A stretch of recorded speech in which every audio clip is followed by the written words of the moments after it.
From out of the Eastern Conference, the Tampa Bay Bandits against the Western Conference champion Oakland Invaders.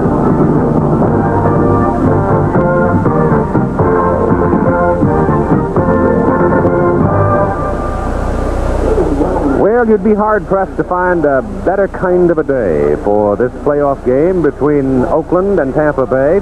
In Oakland, it's about 70 right now, maybe a little warmer, and the humidity is most comfortable. The Tampa Bay Bandits and the Oakland Invaders represent the opposite ends of the spectrum as we go into the playoffs. But as we saw yesterday, teams can come in with a 10-8 record and give the high rollers a hard time. Let's take a very quick look at how these teams all came to be in the playoffs. First, looking at the Eastern Conference, the Birmingham Stallions were the Eastern Conference champions with a record of 13-5, followed by New Jersey, Memphis, Baltimore, and Tampa Bay. The East qualifying 5 teams for this reason, that the 8 best records went into the playoff structure of the USFL. In the Western Conference, the Oakland Invaders posted a 13-4-1 record. That's the best record in the USFL. Denver and Houston also qualifying, and Birmingham eliminated Houston yesterday. Now, these are the matchups of how things went. Birmingham and Houston playing the Saturday game. And if you saw it, you had to enjoy it because it went to the last tick of the clock. Danny Miller kicked 5 field goals for the Birmingham Stallions, the winner a 57-yarder. And as time expired, Houston's Tony Fritsch had one slide a little to the left and missed from 49 yards. And so Birmingham advances and will be at home next Saturday or Sunday, depending on what happens today and tomorrow night. The playoff structure today, we'll have bonus coverage of Denver at Memphis. Al Trautwig reporting on that game. And then Monday night, because of a scheduling conflict of facilities at the Meadowlands, Baltimore will be at New Jersey, and we'll give you progress reports on that ball game during ABC's presentation of Monday Night Baseball. Now let's turn to our analyst, Lynn Swan, and I might add that we made a very quick trip from Birmingham to Oakland. They've been sitting out here in the hot sun. Is that where we are? All morning. Yeah, we're in Oakland, California today. That's just down the road from San Mateo, where I grew up. Right. Yeah. Let's talk about these Oakland Invaders. 13-4-1, best record in the league. Solid football team, and of course the offense is really led by the young man out of Louisiana, Bobby Hebert. Very talented young man. Bobby Hebert, 1/3 of a very solid passing attack, was the 3rd-round draft choice of the Michigan Panthers, who merged with the Oakland Invaders. Bobby Hebert was the MVP in the first USFL championship game as he led the Panthers to victory. Hebert in playoff games has a 54% completion record and 6 touchdowns. Tall and lanky, this 6'4" Cajun likes to throw the ball deep and get it to his receivers. Number 2 of this third of a great passing attack is Anthony Carter. He is out of Michigan State, the University of Michigan, and he is another of the small, lightning-quick receivers in the USFL. When the skies seem gray, look out for AC. He will be the flash across the field to make a spectacular catch. Although small, he is not afraid of the thunder across the middle. His running mate on the other side of Stanford University is Gordon Banks. The third part of this great passing team has 62 catches and 1,115 yards and 7 touchdowns on the season. He has improved tremendously, parts because of the addition of Anthony Carter and also his coach, Fred Belitnikoff, the receiver coach. Albert Bentley, a great surprise to this football team this year. They didn't expect a lot out of him. He has 1,000 yards rushing for this team, and he gives us attack balance. He is quick, if not actually fast, and has power, if not really elusive. And behind Albert Bentley, let's not forget a guy named John Williams now, because remember the first 2 years of the Michigan Panthers, Williams was almost the designated short yardage scorer. And he will do the same this afternoon if they get down in those situations. One of the stats that jumps out at me about this Oakland ball club is the fact they've run the ball 518 times and they have thrown it 519 times, so they have been able to achieve what you said, balance. I mean, it's a good football team, and they have the best punter in the USFL as well, Stan Talley, winning that championship or that title for the 2nd time in 3 years. The man who bosses this Oakland Invaders football team had 21 years in the National Football League as an assistant coach. But now he's running the whole show. Name is Charlie Sumner, and I think the record speaks for itself. He's now with our Tim Brandt. You get to this point of the season, the word defense takes on a much larger meaning. It seems that is the key. 29 interceptions for Tampa. You have to put a lot of pressure on Reed. Yeah, I think that's going to be one of our keys is, as I said before, we don't have a great defense. We got a lot of good players who perform, their duties and all like that, but we don't have an outstanding pass rusher or anything like that. We just try to play good, solid defense, and I think that's going to be the key.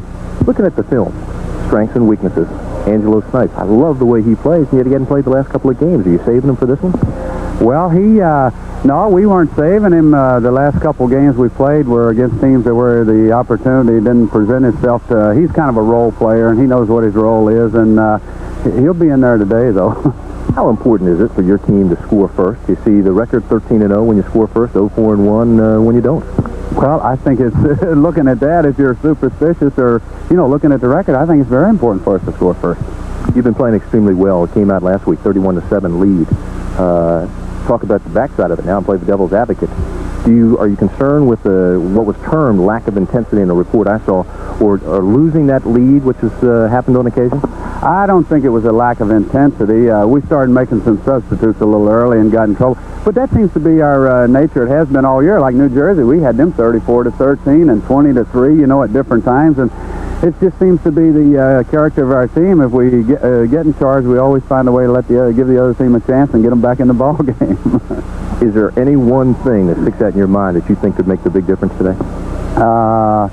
No, not really. I just think we just have to play a good, solid game. I think it's going to be important if we can control Gary Anderson. I don't think that's, we can stop him, but it'd be important if we can control him. Good luck today, Charlie. Thanks a lot. All right, Tammy, thank you. Charlie Sumner, who worked for so many years building pieces for other head coaches and now doing the whole thing himself and doing a heck of a job.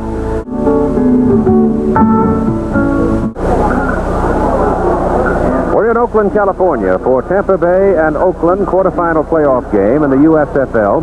And let's turn now to the Bandits. And the one thing that just literally jumps at me, Lynn Swan, about this Tampa Bay history over the past 18 games, they have committed 59 turnovers. That's really been the downfall of this offensive team. And 29 of those 59 turnovers have come as interceptions. Now, John Reed is going to be the starting quarterback. He has 13 years of professional football experience. And at age 34, there's not a lot that John hasn't seen from a defensive unit. Now, while the power in John's arm may have diminished over the years, his touch and savvy is still there. Reed must, however, get off to a great start and an early lead if he is to be his most effective in this ball game. Passing is the primary weapon. And the man to highlight that weapon is Gary Anderson, #1 draft pick out of the University of Arkansas. Over 1,000 yards rushing this season, 1,207. He has also caught 72 passes and a total of 20 touchdowns. He has been healthy. He has been brilliant throughout 1985. He has the speed to break the deep one, and don't let the small size of this man fool you. He's got the power to take on some of the bigger people.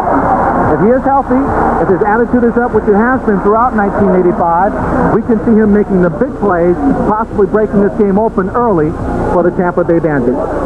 There were two people lost to this football team I thought that had a tremendous impact on it. Eric Trevelyan hurt early in the year and never really came back, and there was some disagreement as to whether or not he should. And as a result, Trevelyan was dropped from the team by Coach Steve Spurrier. But the guy that probably had the biggest impact negatively on this ball club was the loss of the nose tackle, Fred Nordgren. He was the key to the defensive rush. He led the team in sacks before his injury, and by himself he could supply ample pressure to throw off a passing attack and still plug up the middle for the run. Without him, they're going to be hurting this afternoon.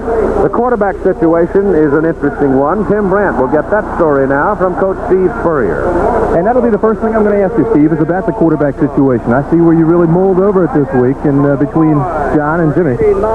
Well, we think John's ready to play a real good one this week. Hopefully we don't get way behind like we've done in the past. Hopefully we can stay on the field, run the ball and throw it a little bit, and make it a close ball game and hopefully get ahead.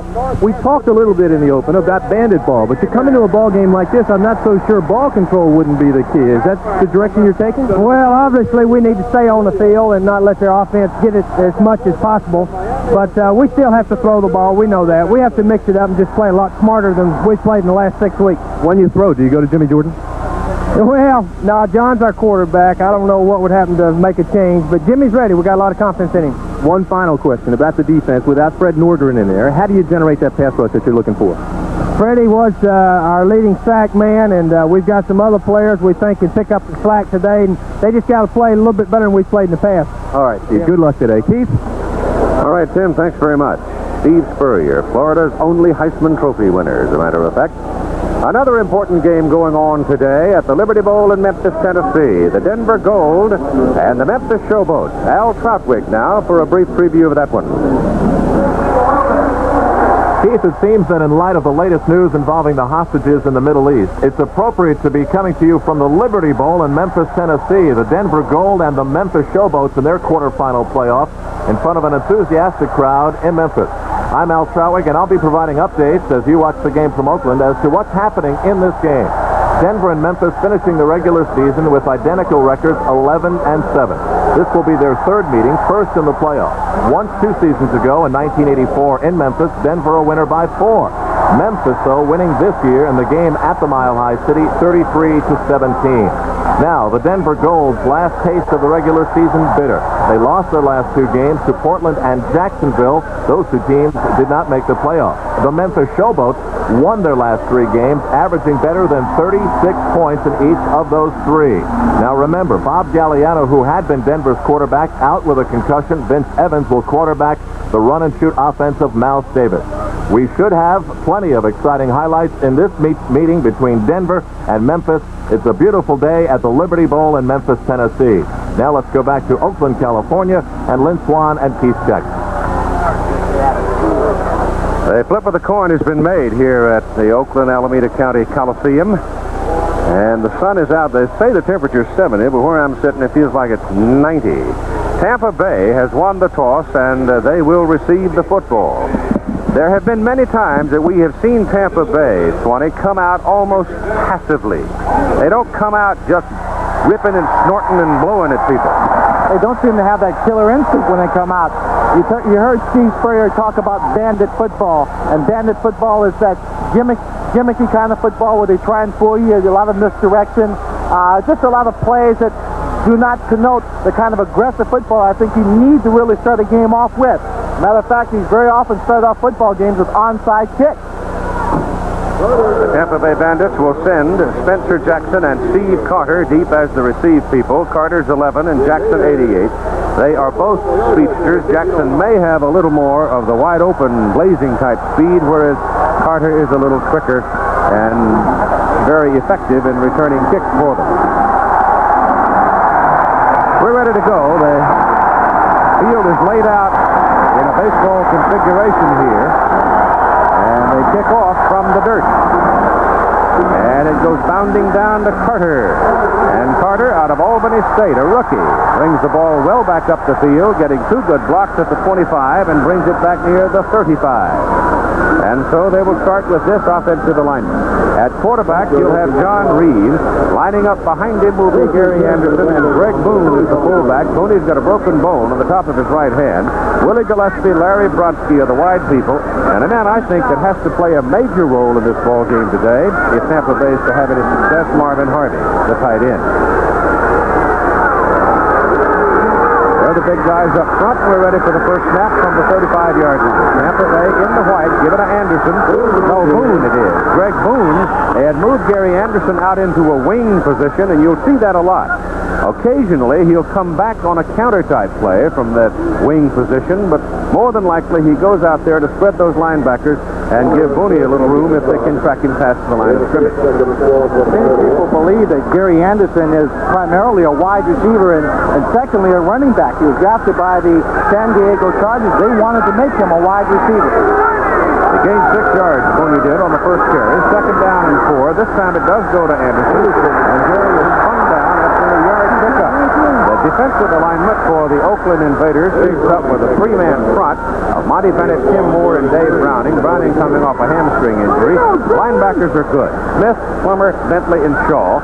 And the secondary has Derek Martin, Vito McKeever, the leading interceptor on the squad. The policeman back there is David Greenwood. And John Sullivan is the free safety.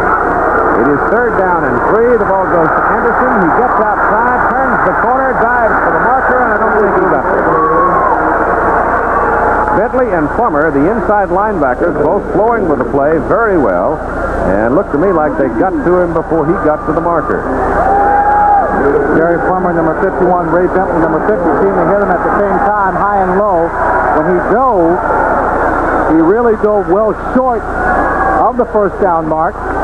Only inches away, but apparently they are going for it here in the first period. They need a half a yard for the first down, and they're going.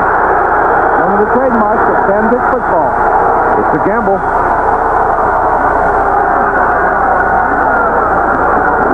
Anderson, penalty flag goes down. Anderson's got his first down, but I think you may have a call here. It's either encroachment by Oakland or somebody along the offensive front might have moved. I think it was the wingback beat, the close back. That would be Spencer Jackson. Illegal motion, offense, 4th down. Bill Parkinson is the referee and defines it for you. And so the Bandits make a mistake. They have their first down and the opportunity to keep it, and they turn it away. You see Jackson move just before, there you go, little wiggle there, and that's all it took. And so they blow the first down with that mistake, and they've got to go to the punt with Zenon and transition. Sean Faulkner will drop back to return the ball for the Oakland Invaders. You see the untimeliness of a wasn't a long one, but just the fact that, block! Covered at the 25-yard line. Covered at the 25. And the Oakland Invaders, Carl Sullivan, came storming in to block the punt, and the Invaders have made a break for themselves. I started to talk about the timing, when you get a penalty and under what circumstances can be so devastating, not just the fact that it's simply a 5-yard penalty. And here again, a block punt deep in their own territory, giving the Oakland Invaders, without having to return the football, without having to mount a long drive, possession, their first possession inside the 25-yard line. Ball marked just short of the 24, and Bobby Hebert with John Williams and Albert Bentley. It is Bentley lined up behind him. He's got 4 wide receivers. He may go with a gun right out of the bat.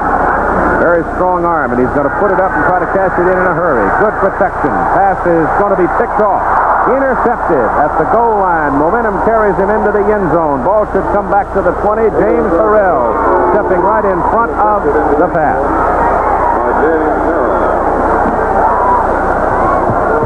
Mistakes, 2 big turnovers right away in the ball game. The block punt. This is one of Hebert's biggest problems. Forcing the pass. Yep. Here's the pass. He tries to touch in, but there's someone right there just waiting for him. Number 50, James Farrell, the linebacker. He's got to see the entire field to avoid those mistakes, Steve. They don't give him the ball at the 20. They put him back on the 2-yard line. He's obviously, his momentum carried him into the end zone. I thought surely it'd come out. Outside linebacker, James Harrell. Turns the Oakland Invaders away with an interception. And Tampa Bay, working from the 2-yard line, hands it inside to Greg Boone, and he picks up a couple of yards. Let's go back and take a look at the interception by Harrell. If he gets 2 feet down, which means he has possession of the ball, and he has 2 feet down before he goes into the end zone, it'll be at the 2. If he has 1 foot down, then I thought the ball should have come back out to the 20, but we'll take a look and see. And you also have to take note of the control. If he has solid control of the football, and you see right there, 1, he does 2, yes. Take 3 steps before he goes in. Absolutely. Good call by the officials all over the play. And Tampa Bay working now from the 2. On 3rd down, they stay with Boone, trying to wedge the ball out and get it up across the 6, close to the 7-yard line to bring up 3rd down now at about 5. Harrell now with Tim Brent. Keith, I'm not so sure that it's the number of steps that counts, but the momentum, and it looked to me, and I was right there when you made the interception, that the momentum carried you into the end zone. Yes, I couldn't stop. The momentum forced me in the end zone. I knew I couldn't bring it out, so I just got down. But they marked it at the 2, so we got to start from the 2-yard line. All right, Keith. Thank you, Tim. 3rd down at about 5. Invaders jump across. Penalty flags are out. That may be enough for a first down. Looked to me like that time it was the defensive people trying to anticipate, trying to fill all the cracks. Receiver. Illegal contact. Number 99 on the defense. Doug Holly. So the Invaders do make the contact. They'll pick up 5 yards on the encroachment. We'll see whether or not that's enough for the first down. If it is not, it'll be third and very, very short. Our Tim Brandt was talking about the momentum, Keith, and I think most officials would concur that anytime any player can take 3 steps, he should be able to get himself under control. And that time... There was a third step that got him in trouble. Harold just said So up they come on third and about a foot. Each team a little tight, both making mistakes in the early going. Anderson fumbles the football. Vito McKeever dove after it, and McKeever's got it.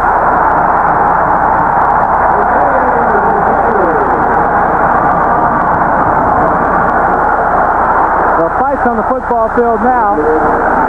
Players getting somewhat carried away. Gary Anderson was on the ground. Someone reached over, just grabbed him by the leg, drug him back about 3 yards. He got up and pushed him.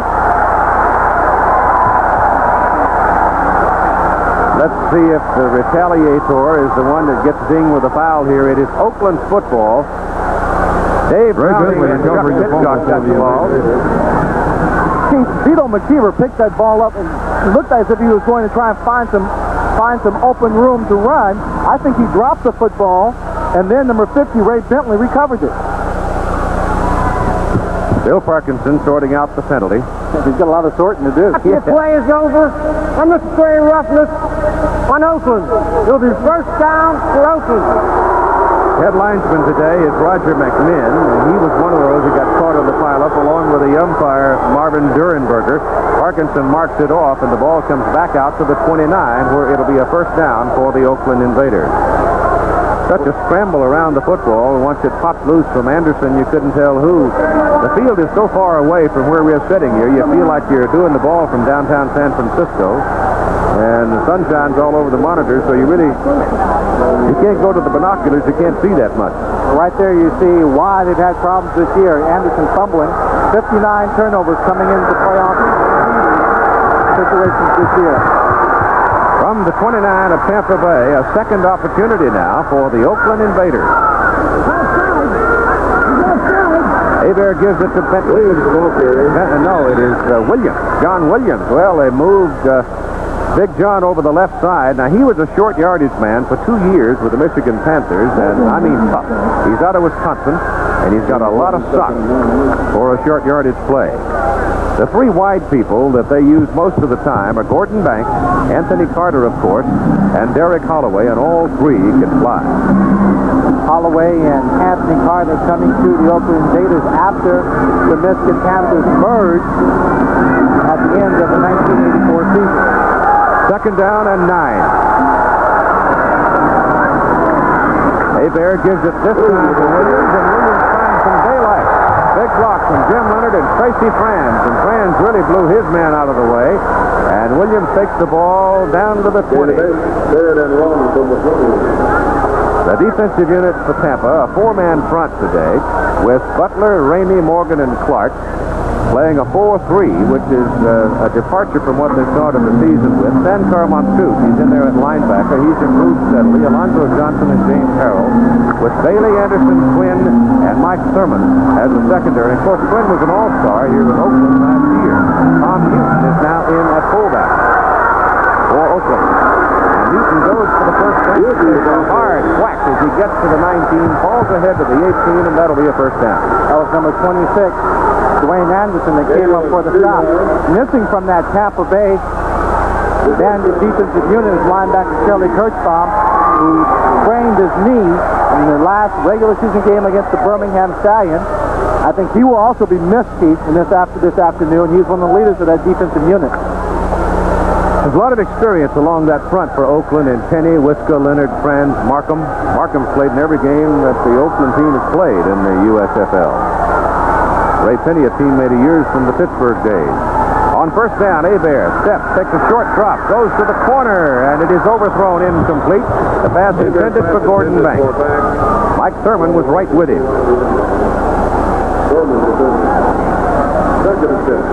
Bobby Hebert, one of the great surprises in the first year of the USFL, coming out of Northwest Louisiana, 3rd-round pick in 82 or 83.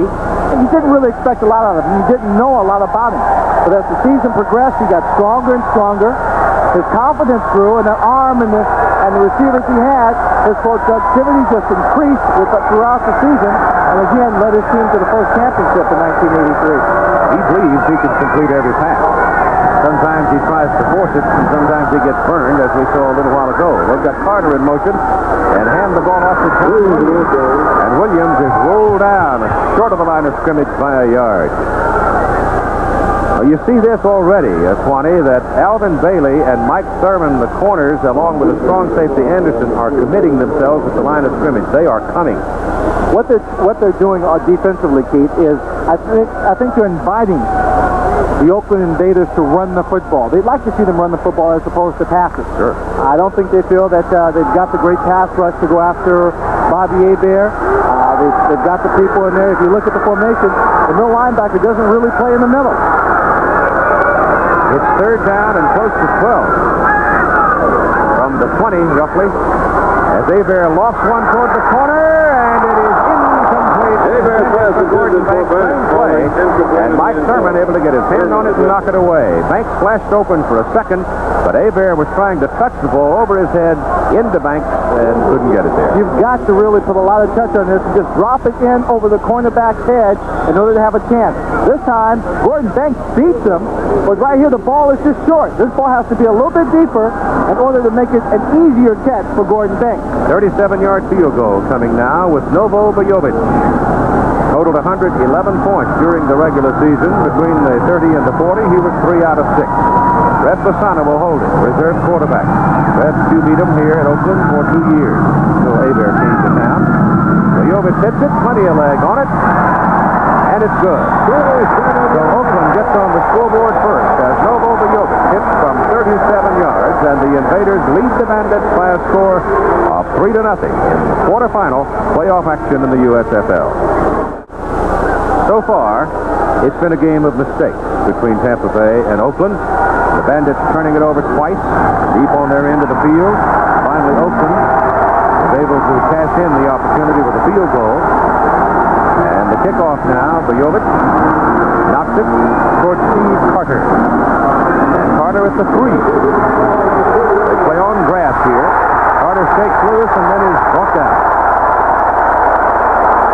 They'll give him to about the 17. Vito McKeever brought him down. The Tampa Bay Bandits have run the ball 6 straight times. Of course, in the second possession, they didn't have much. Well, they had a choice, I guess, but they just chose not to put it up. Okay, there seems to be, to me, 2 overriding attitudes in this ball game. First, for the Tampa Bay Bandits, they know they really have to play a great football game, maybe the best football game of the year, in order to have a chance at winning this ball game. So I think with the playoffs and the tension, they're playing very bad football. That's why the mistake. That 15-yard penalty against Oakland, a result of a spearing call on the kick coverage, and Tampa Bay starts with pretty good field position from the 32, and carrying the ball is Gary Anderson. Gary's a 180-pounder, but he is slick. The second half of that case, Oakland, I think Oakland feels like they should win this ball game. They should be able to come out and dominate this team defensively and offensively, so they now have that pressure on them. They feel like they should be able to come out, run, and score at will, and if they don't, they're going to start getting a little down on themselves. Reeves is back to throw the first pass of the ball game. It's a dump off to Anderson, and Anderson hits, knocks across the 45, and that will be a first down for the Tampa Bay Bandits. David Shaw, the man that hit him, he's out of the University of California. That's what happens, Steve, when you start running east and west. The faster linebackers you have to play against in professional football these days, they will come up from behind and make real solid hits. Bandits down with breathing room at their own 45. Send Gary Anderson wide as a receiver, leaving Boone the setback, and Reeves will put it up. He looks at Anderson all the way and hits him on the sideline for a first down at the 39 of Oakland. So John Reeves, on the 2 passes, has had zip on the ball. And it's very important. Vince Swan made the point in the very beginning of today's telecast that if Reeves comes out and is zipping the ball and gets some confidence, he can be a rough customer. He'll be very tough. On that pass play, number 41 on the defense, John Sullivan, was the man covering Gary Anderson. He is a free safety. Traditionally, a free safety is not accustomed to a lot sheet of man-to-man coverage. And I'd hate to have to go into a playoff situation, not covering a lot of people man-to-man, and then have to hook up on Gary Anderson. He's throwing on first down. Ducks it off down the middle, and it goes to Marvin Harvey, the tight end. A little hook and go, short type of work with the tight end, and Harvey takes the ball just inside of second base, and he's got another first down. On successive plays, Steve, they have now demonstrated on offense just what we talked about at the beginning of the show, utilizing Gary Anderson, but then coming back to Marvin Harvin, the big tight end out of southern Mississippi, to control the passing game short. I think Harvey's got to be a prominent personality. The ball is around the 28-yard line, and it's Greg Boone carrying, and Boone's down to the 24, picked up 4 on the play. He's a 195-pounder, short, stocky, 5'9".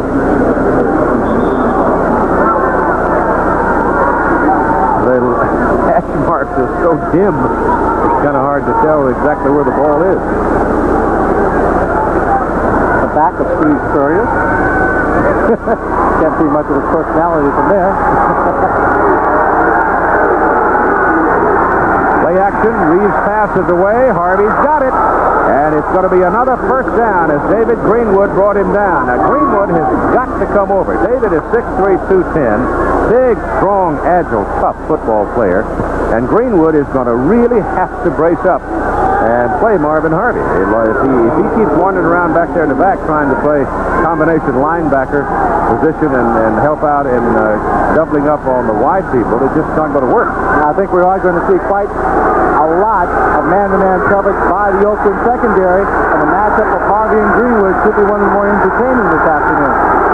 He's still throwing. He's 4 out of 4, and his pass is into the end zone, and there's interference. Is it not? No, it is not.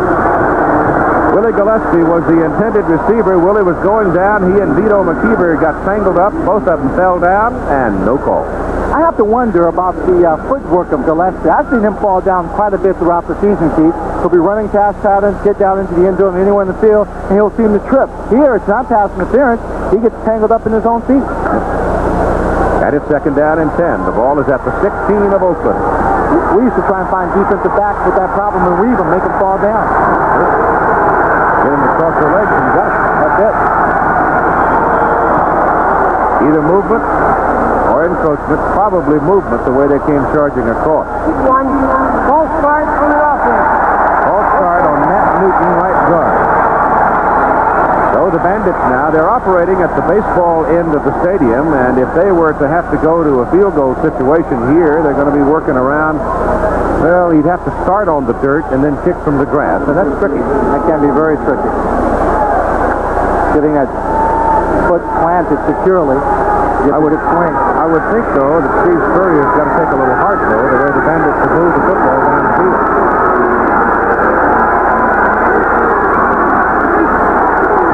Backside pressure, the pass is intercepted as Oliver Gates steps in behind the intended receiver and makes the interception.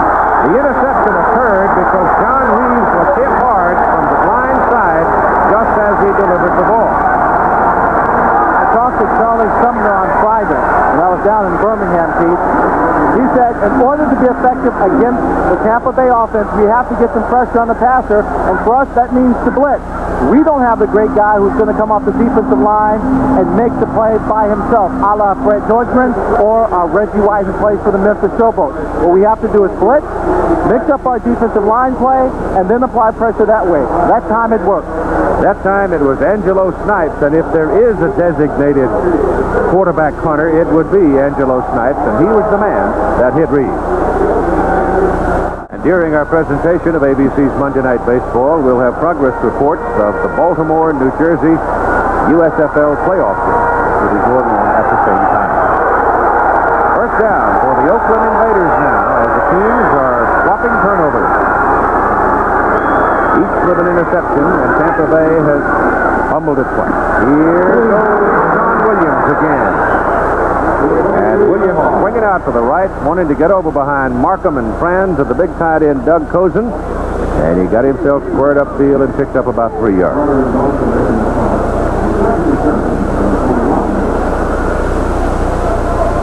I don't know. I guess those things mean something. I suppose it opens up the confidence factor, but the Oakland Invaders have scored over 100 points in every quarter this past season. No particular quarter is stronger than the other. 2nd and 7, Hebert hands the ball to Albert Bentley. And Bentley with his first carry, close to a first down. Bentley came out of Miami, 5'11", 210, wound up with more than 1,000 yards this season, and he was the big bonus and a surprise for the team. A real big surprise for this football team, and with the ability to throw the ball so well, it's a great pleasure to have that kind of running balance. You don't have to rely on your passing game and third and short situations. You have the confidence you can hand the ball off and play safer, more secure football when you want to run the clock out. There are no hash marks on the field, the baseball dirt portion, so they have to bring the chains out to figure out whether or not the first down it was by a half a football. Keith, when you mentioned the fact that Oakland has, when they score first, won 13 football games, or all their football games, I think what that means is just that maybe they have a tendency to relax once they've done what they're supposed to do. Once they see that they can work the ball down the field and execute their game plan, they feel more confident, they relax, and they play their game. Right now, both these football teams are succumbing to the pressure of playoff performance.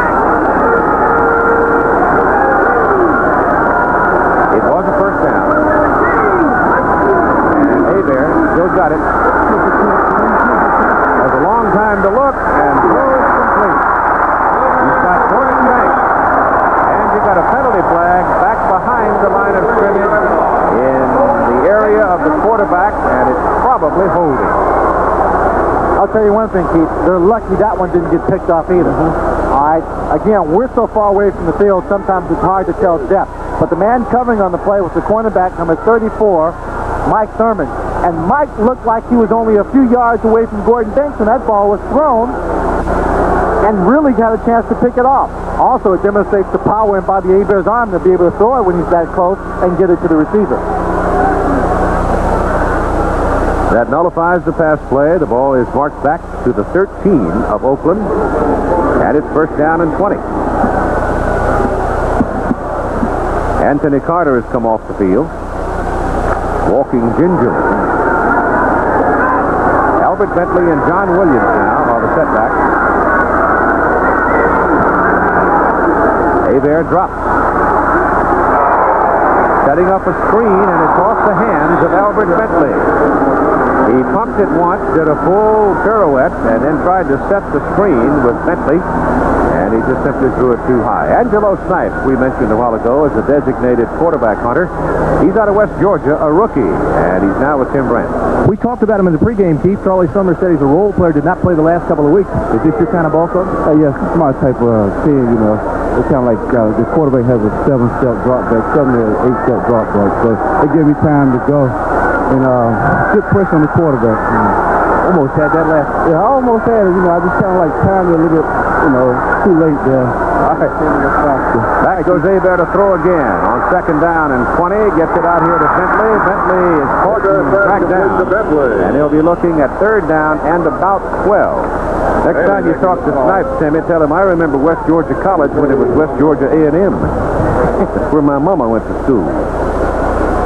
Alvin Bailey, who used to do all of the punt returning for Tampa Bay, in fact returned 70 without calling a fair catch, is now at that left corner spot, and he was involved in the tackle on Bentley. They're 3rd and 12 now, and the first quarter is just about over. Matter of fact, they're going to let it expire before they run a play. So after 15 minutes at Oakland, California, the Oakland Invaders lead 3-0. It's third down and 12. The Oakland Invaders leading the Tampa Bay Bandits 3-0. And Oakland gets back on the grassy end of the football field for the snap from the 26-yard line. Bentley was the man in motion. Hebert gets it away on a screen pass out to Bentley. Underthrown. Hebert was getting some pressure, but not that much. He didn't have plenty of time to deliver the ball, and he just simply didn't get it there. In comes Stan Talley now. Stan Talley is quite a story. He was the top punter in the USFL in the inaugural season, and second in the conference in '84, and comes back in '85 to rank as the top punter again. Better than 44 yards per punt for Talley.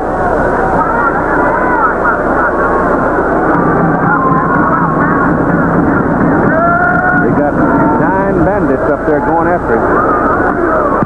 Gets it out. It's a low kick, not one of his best. Circling under it, Spencer Jackson, fair catch. And it'll be at just outside the 30, call it the 31-yard line of Tampa Bay. Let's find out now what's happening between Denver and Memphis as we check in New York with Al Trautwig.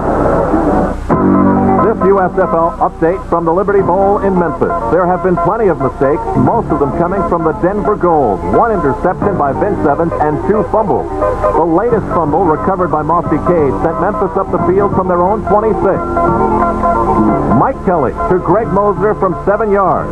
And the Memphis Showboats now lead the Denver Gold 7-0 late in the first quarter. Back to Oakland and Keith Jackson. Thank you, Al. And it is Greg Boone looking for some place to run with it and can't find it. Number 50 got there in a hurry, Ray Bentley, and took him down. Ray Bentley came to the Oakland Invaders via the merger with the Michigan Panthers. He is one of the leaders on this defensive unit. If you have to pick out one area of strength for the Oakland Invaders, you really have to look at those linebackers. They have a good speed, they have good range, good lateral movement, aggressive players who would really like to play a very physical football game. Second down, 11 from the 30. I think it's the 30. John Reeves drills to Larry Brodsky, and Brodsky gets the first down for the Bandits out at the 43-yard line, close to the 44. John Reeves getting his share of pressure. That time gets the ball away under pressure to Larry Brodsky. Larry Brodsky, a good ball control receiver, came down to this game via the New Jersey Generals. Good hand, good footwork. He is not the fastest receiver on the football field, but probably plays the game more like an assistant coach for the Oakland Invaders than anyone else. That assistant coach being the great Fred Biletnikoff. Brodsky from Miami. Freddie played at Florida State. And Reeves back on the dirt, sets the throw, gets it down the middle again and bounces it in front of Larry Brodsky. He had him again. Sure did. Larry Brodsky doing a very good job of weaving in and out. He slips down trying to go low for this pass. Reeves just didn't have a lot on it. And Reeves has a tendency to throw a number of passes low like this. See the ball bouncing. The man that has the assignment on Brodsky coming from that side is your right corner, Derek Martin, and he's beaten him 2 times in a row. It is second down and 10. Steve Carter now comes in as an additional wide receiver. Give it to Gary Anderson, pumps the hole up the middle. Anderson may go a long way. Up, caught from behind. That's the 28 of Oakland. He was a half a step from see you later. It sure was. If it had not been for the hustle of number 31, David Greenwood, running around in that secondary, he would have been gone. Look at the series of moves. Quick juke right there, not wasting a lot of time. Heading straight down the field. He sees a block, peripheral vision. Must have felt it right there, picked it up, then Greenwood comes over to make the stop. So Anderson pops a big one, and Tampa Bay now is cooking at the 28 of Oakland with the Invaders leading 3-0 second quarter of play. Anderson 39 yards on the ground and 25 in the air. Typical Anderson day so far. Reeves back. High. Good. Pass at the 5-yard line. Willie Gillespie got down there and made the move on Derek Martin, the corner, beat him and made the catch just about a foot off the ground, it appears. The offensive line did a real good job of holding people out, giving John Reeves the time to throw. He reads it. He's got man-to-man coverage on Gillespie downfield. He gets it into him. That ball, Keith, also thrown a little soft, but Gillespie makes the catch. Willie from UT Chattanooga. Double tight end now with Jerry Price coming in to join Marvin Harvey. Anderson, the beat man. And the ball goes to Gary. Looking for room, can't find it. Oh, I mean, filling the hole in a hurry was Dave Browning. The defensive end and the backers were in there in a hurry to help him as well. Those linebackers, you said a while ago, are active. I mean, they do get there quickly. They are very active. Browning came in, got into the into the backfield to make that play on Gary Anderson. The corners keep it coming up and playing also very aggressively on the run. They're stuffing the lead blockers for the running attack. Second down and goal. The ball up to 5 of Oakland. Tampa Bay bidding for the lead in the game. Reeves rolls it out to throw. Gets it away. Caught. Touchdown, Jackson. Spencer Jackson catches the short bullet from John Reeves on a rollout, and Tampa Bay has taken the lead. Spencer Jackson does a real good job coming open on this pass play. First, if we can see it, number 43, watch the block Gary Anderson gives Reeves right here. Just give him the time. Reeves rolling out, throwing on the run, just zips this one right into the arms of Jackson. Pass looks like, I can't see who was the defensive back he threw it by, but the ball had a lot of zip on it that time. Spencer Jackson made it an easy catch. Zenon Andrusic's in for the extra point try. Jimmy Jordan will hold it. Zenon 51 out of 52 on the year. Hits it on the toe and knocks it through. So at 10 minutes and 58 seconds to go in the first half, the Tampa Bay Bandits take the lead over Oakland 7-3. This is Keith Jackson along with Lynn Swan and Tim Brand back at Oakland Alameda County Coliseum. Late seconds of the first half of play, quarterfinal USFL playoff game between the Oakland Invaders and Tampa Bay Bandits, and the Bandits are leading by a score of 14-10. And Bobby Hebert throws to Albert Bentley as the clock shows now less than 50 seconds to play in the first half. Throws upfield to Bentley, but he's well short of a first down because Hebert had been sacked by James Ramsey for a 9-yard loss. Very quickly recap for you, and we'll have some highlights for you in our halftime presentation. John Reeves threw to Gary Anderson. Anderson got loose after a double fake and with 73 yards for a touchdown, and that made it 14-3 Tampa Bay. Then the Oakland Invaders came back to go 80 yards in 8 plays as Hebert threw to Derek Holloway for the 25-yard touchdown. It was 14-10. Steve Carter fumbled the following kickoff, but Tampa Bay was able to recover it and drove the football on down the field and had it first down at the 14-yard line. John Reeves threw to Steve Carter wide open in the end zone, and Carter dropped the ball. And then on third down, Reeves missed Jackson under great pressure. Zenon Andrusic tried a 28-yard field goal. It was wide right and no good, and that's where we are right now. Tampa Bay 14 and the Oakland Invaders 10 with 40 seconds to play in the first half. Gary Anderson playing some exciting football. Had a one long scamper down the sideline where he just outran everyone. Playing brilliantly so far in this ball game. Run for 90, 20, and caught passes worth 98. So he totaled 188 yards so far in this ball game in the first half. And Bobby Hebert on third down at about 13 delivers the pass for Gordon Banks, and Banks cannot hang on to it as Dwayne Anderson came up to cover him on the play. So that brings up fourth down and 34 seconds remaining in the first half. There we've got the scoring summary finally up for you to give you an idea of what had happened. I've just given you the rundown on how the scoring took place. And with 34 seconds to play in the first half, Tampa Bay Bandits have dropped Spencer Jackson deep to receive the punt of Stan Talley. Talley has kicked twice today, 41 yards and 54 yards. So he is this season the premier punter. They've all been fair catches, and I'm surprised at that because with such great punt, I really think the punt returner has the cushion to catch it to try and move it upfield. Here's a high hanger, and Jackson's going to return it from his 35, and trying to get his footing. He had a little crease and some room to come with it, and he lost his footing, and he's made his cut on the dirt portion of the baseball configuration. But again, an outstanding punt by Talley, 48 yards and an 8-yard return. Now you've got 25 seconds to play in the first half, and the Tampa Bay Bandits own the football first down at their own 43. Steve Spurrier, the head coach of the Bandits, and Charlie Sumner, the head man of the Oakland Invaders, both teams making a bushel of mistakes in the first quarter, but have opened up and come on to play some good offensive football in the second quarter. John Reeves having a good day himself. To the sidelines, out of bounds, stops the clock with 20 seconds to play. At least they should stop it. They ran off 2 seconds after the man was knocked out of bounds. It was Marvin Harvey hit by David Greenwood and short of the first down. It'll be second down and about 5. Tampa Bay Bandits playing very good football with John Reeves off to a good start, feeling comfortable. When Gary Anderson scored his touchdown on the fake reverse, it was just a bit of bandit ball, and we'll take a look at it right now. You watch the double fake. Now you'll see coming around the fake to Willie Gillespie on the reverse. Gary Anderson had been faked to earlier, just slips down to the bottom of the screen. Now you see a great example of his speed as he outruns the coverage. Now it's a sprint all the way into the end zone. It is such a great weapon to have a young man who can run so well out of the backfield.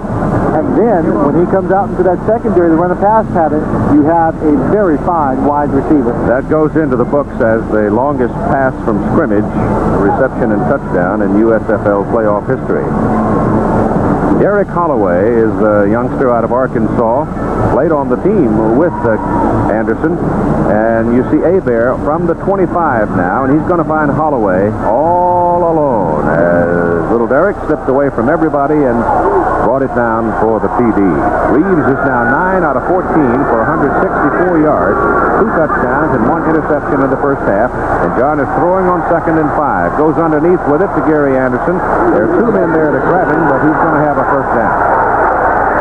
Number 59, Angelo Snipes getting into a little shoving match, shoving Anderson back after he had made the reception, but I think the progress upfield was sufficient to give Tampa Bay a first down. The clock shows 6 seconds. I'm not sure that is correct because they ran off about 8 seconds a while ago after Harvey had been knocked out of bounds on the play.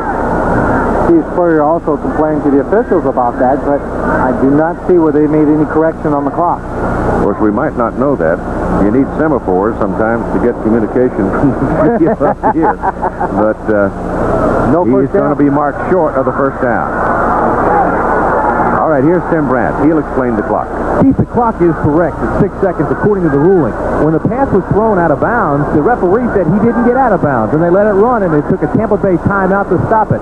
So Steve Spurrier was tremendously upset at that. It should have been stopped. It wasn't. The clock right now at 6 seconds is correct. I can understand why Steve was upset because the defender knocked him out of bounds. If he had 8 more seconds on the clock, he'd have a chance really to move his team in field goal position without having to be, without having to run too dangerous a pass play. Right now, they just really have got to go for the big play and try and score. Hail Mary time.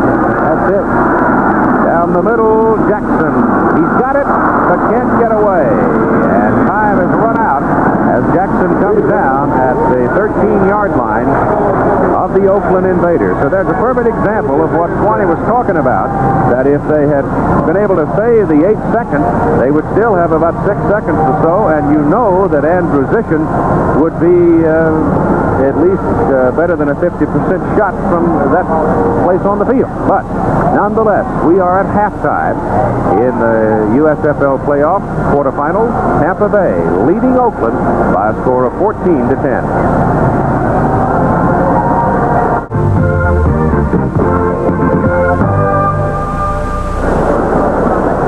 We're at halftime in Oakland with the Tampa Bay Bandits jumping out to a 14-10 halftime lead, and with a little luck could have made it more than that. It could have at least been 21-10. This is how the scoring took place in the second quarter. Spencer Jackson, 5-yard catch from John Reeves, 7-3 after Oakland had gone out to a 3-0 lead on Bojovic's field goal. Then Gary Anderson with a 73-yard pass run play to make it 14-3 Tampa Bay. Derek Holloway then caps an 80-yard drive for the Invaders, catching a 25-yard pass from Bobby Hebert. It is 14-10. And then the Bandits came marching back down the field, but ran out of time with the ball at the Oakland 14, and that's where we are at halftime. Yesterday, in the opening of the quarterfinal playoffs in Birmingham, Alabama, we had a ball game that people should talk about for a long time because it was that good. Birmingham jumped out to a 10-0 lead. Then it was 10-7 as Kelly hit McNeil. Then 10-10 as Fritsch tied it. And here it is going to be Kelly going to Richard Johnson to make it Houston 17 and Birmingham 16 in the third quarter. But Miller comes back with a 57-yard field goal for Birmingham, and it's 19-17 after 3 quarters of play. And the Houston Gamblers, a considered underdog in the game, no question about it, were really playing tough and hard. In the fourth quarter, Joel Coles, running with the ball here, has it get loose. Now, you see Mike Hawkins dive for it there. He can't get it. The Gamblers certainly had a chance to grab the football, but it goes out of bounds. Birmingham keeps it, and then Danny Miller, with Houston leading 20-19, knocks the ball through from 35 yards to make it Birmingham 22 and Houston 20. And then, with just enough time on the clock to get off a 49-yard field goal, the veteran Tony Fritsch puts plenty of leg on it. He says 50 yards under the circumstances his limit. He hit it more than 50 yards, plenty of leg, but the ball was left all the way and stayed left all the way. And the Birmingham Stallions beat the Houston Gamblers by a score of 22-20. So the Gamblers are headed probably toward history, at least as far as Houston is concerned, because rumors persist they will be moved to another city, and Chicago seems the name that pops up most of the time. Also today at the Liberty Bowl in Memphis, the Showboats are playing the Denver Goal, and the man with that story is Al Trotwig from New York. Tarnished gold at the Liberty Bowl in Memphis, Tennessee. That's the story of this quarterfinal playoff meeting between Denver and Memphis.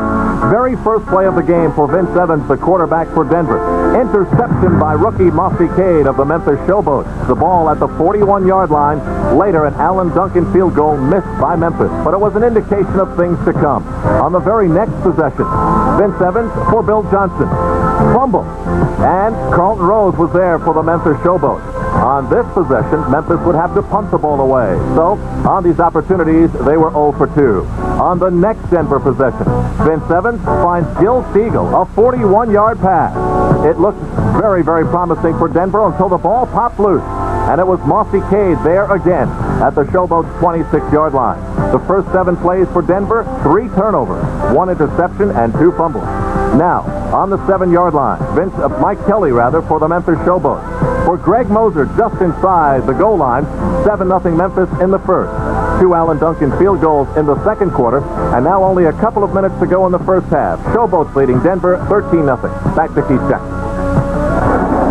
Okay, Al, thanks very much. So, Pepper Rogers and his bunch headed toward the playoffs. We'll have more from Oakland for you after we take this time out. The prime personality in Tampa Bay's 14-10 halftime lead has been Gary Anderson. He's run 9 times for 90 yards, caught 4 passes for 103. That's a total of 193 yards in the first half. That is a lot. Here are your halftime stats.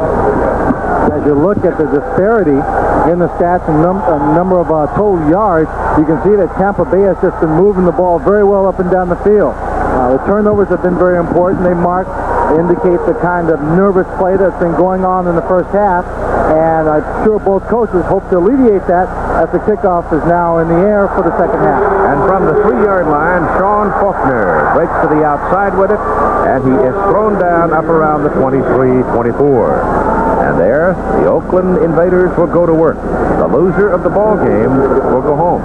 The winner will then go on to Birmingham. Keith, if you take away the yards and penalties that both these teams have had in the first half, the total net yards for the Oakland Invaders has been 38 compared to a net total of 288 for the Tampa Bay Bandits. That's a big difference. The way it looks, the winner of this ball game will either go to Birmingham or Memphis. The way I'll give you the scenario as we wind our way down through the second half. Hebert on first down. Gets his pass away down the middle. It is so dropped by Marcus Quinn. Marcus Quinn coming over the top of the intended receiver and could not come up with a football. Marcus Quinn, of course, played here as an all-star last year, and he almost stole one.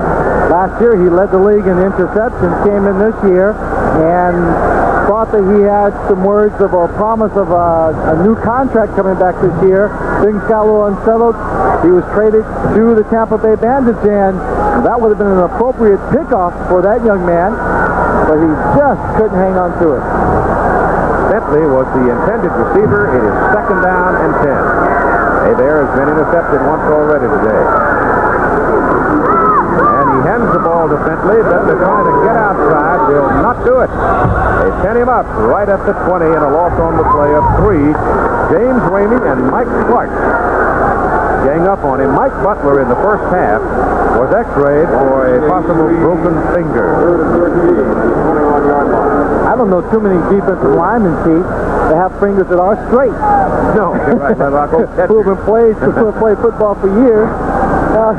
L.C. Greenwood, who played for the Steelers, had 2 fingers that looked like they were right angled most of the time. Cedric Hardman, who played for the San Francisco 49ers, he had the ugliest hands I've ever seen. Third down and 13 from the 21. Hope Cedric doesn't get mad. And Abear will put it up.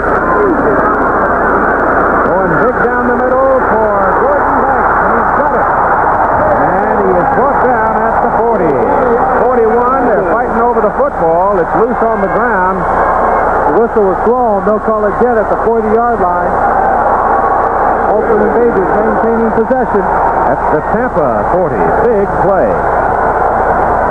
Play is marked here by the great blocking by the offensive line. Look at them picking people up, laying them down on the ground. Bobby Hebert looking downfield the whole way. Finds Gordon Banks. A whole bunch of people out there, but most of the defensive backs were behind him. He hauls it in. They're having a hard time bringing that young Stanford grad down. From the 40 of Tampa Bay now, the Invaders trying to open the second half of play, regain the lead. John Williams goes in motion. Hebert to throw. Going big down the middle for Anthony Carter. Touchdown!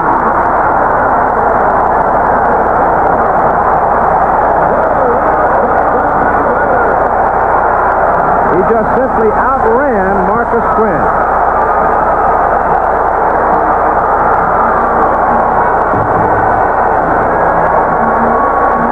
It's a classic case of knowing your personnel and how to use them. Bobby Hebert lets loose the pass well before Anthony Carter had passed Marcus Quinn. The ball hung up neatly in the air. Anthony Carter, the speedster from the University of Michigan, runs underneath it, and lightning has struck here at the Coliseum. The Tampa Bay Bandits, who started with a burst of aggression early on in the ball game, come out here in the second half and get burned. They have those passive moments. The kick by Novo Bujovic is good. And with 12 and a half minutes to go in the third quarter, the Invaders have regained the lead 17-14. Anthony Carter is the tallest of the 3 receivers on this football team. 5 feet, 10 inches or 11 inches in height. But he just runs down the center of the field. Marcus Quinn does not get turned fast enough. Came into this ball game. He was very quiet as he walked into the stadium. You can see his concentration was there for this playoff game. But the other fella could run fast. We will bring you progress reports from the final quarterfinal playoff game in the USFL, Baltimore at New Jersey. Bujovic kicking off now with Oakland leading 17-14, and Steve Carter, who carries the ball kind of loose sometimes, comes back to the 29-yard line. Almost lost that one, Keith. Bobbled it just a second as he made contact. Didn't take much for that one. 2.5 minutes, they're back on top. And that's the kind of downtown plays that have marked this Oakland team all season. Now let's see if the Bandits can respond. They're just short of the 30-yard line, trailing by 3. And you've got 12:15 to go in the third quarter. Gary Anderson goes out wide, leaving Boone the lone back. Boone's got it on a sweep.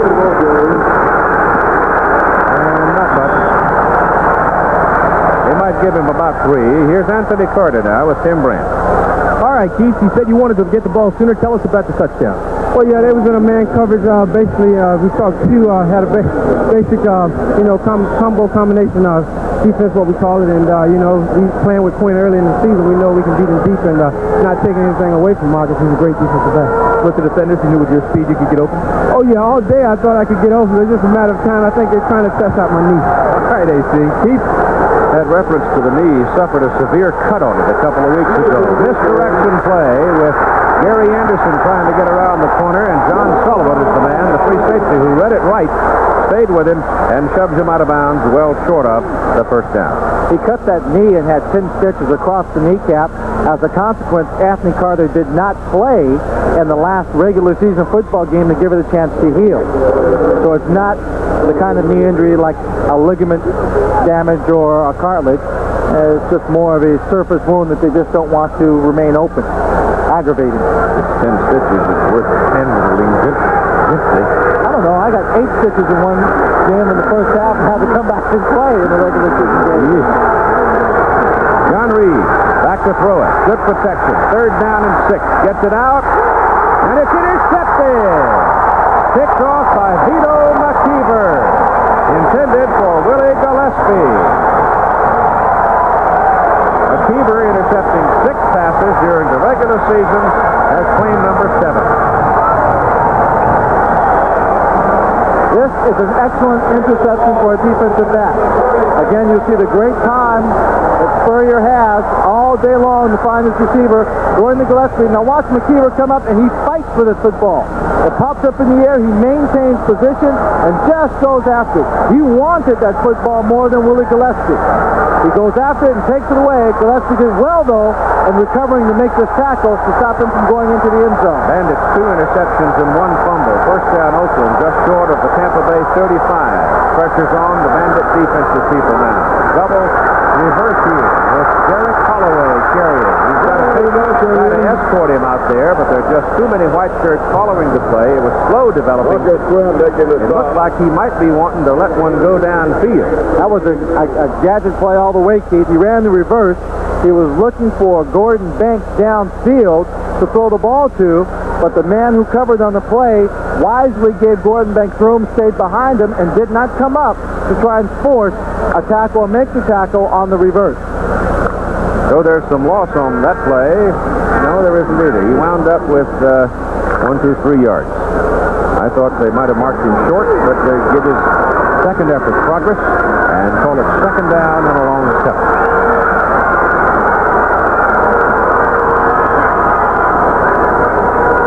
Aver will throw this one. Loops it to the sidelines to John Williams. Williams going to the marker. And he's right at it. Alvin Bailey at 185 taking on Williams at 215. And Aver took a wallop as he released the ball. Tampa Bay is continuing the pressure that they had on Bobby Aver in the first half. You see here, coming around the end, number 71, Brett Williams. He's a big man, 6'3", 270 pounds. There you see John Williams taking on Alvin Bailey. Just short of the first down, 3rd and a half. Ball at the Tampa Bay 26.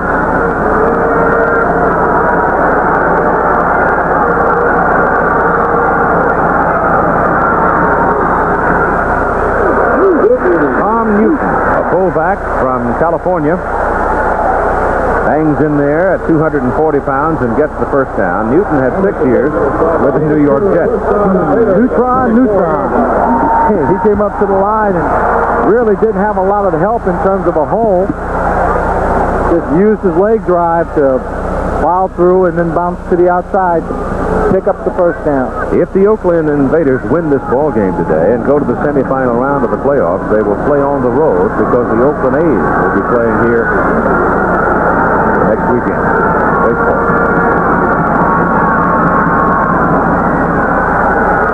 Aver all day. Man wide open, overthrows him. As intended for Albert Bentley. Bobby Aver just did not have the touch on that pass. Or maybe he had too much touch. Can't burn it. You got to drop it to him, don't you? Well, I think in this situation you can fire a pass into him. He's downfield. It's a straight-on pass. He's got the time. He's open, so wide open, he can take the time to make it a soft pass. But in doing so, he just judged it poorly, threw it poorly. Bears now 9 out of 18 for 165 yards, 2 TDs. He's been picked off 1 time. Second and 10. That is something.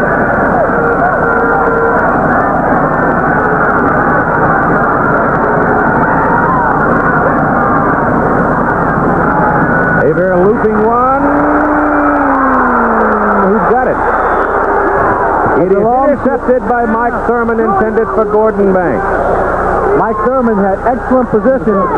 Just as in the first half, another pass that was attempted to Gordon Banks, the same kind of looping pass, Hebert threw it short. He throws this one short again, Keith, but this time the defensive back is close enough to make the play.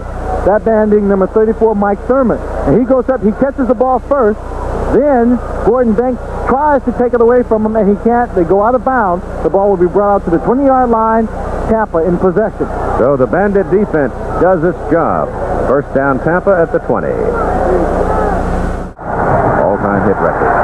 Reeves is really belted, but gets the pass away to Greg Boone, and Booney runs it up to about the 26, where he is gang tackled. And I mean, John Reeves took a whack from Dave Browning. Browning, 245-pounder, a former Husky, and he busted in. Mike Butler got physical trouble. Here he is with Tim Brent.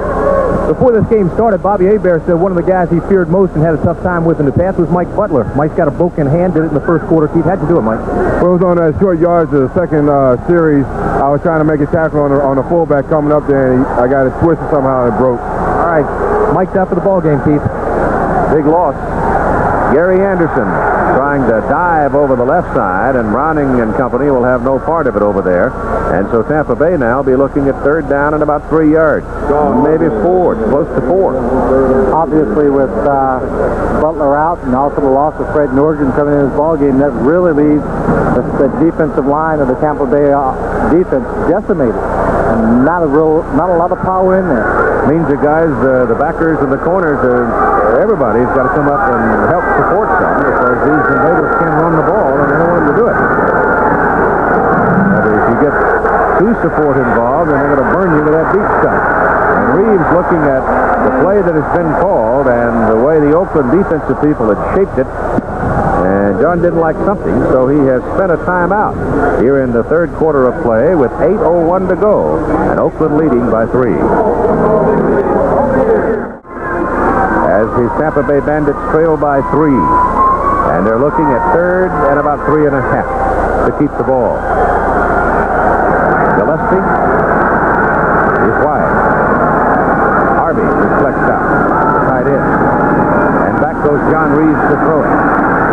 His pass is away. The pass is complete up to about the 42-yard line to Spencer Jackson out of Florida, and Spencer gives the Bandits a first down.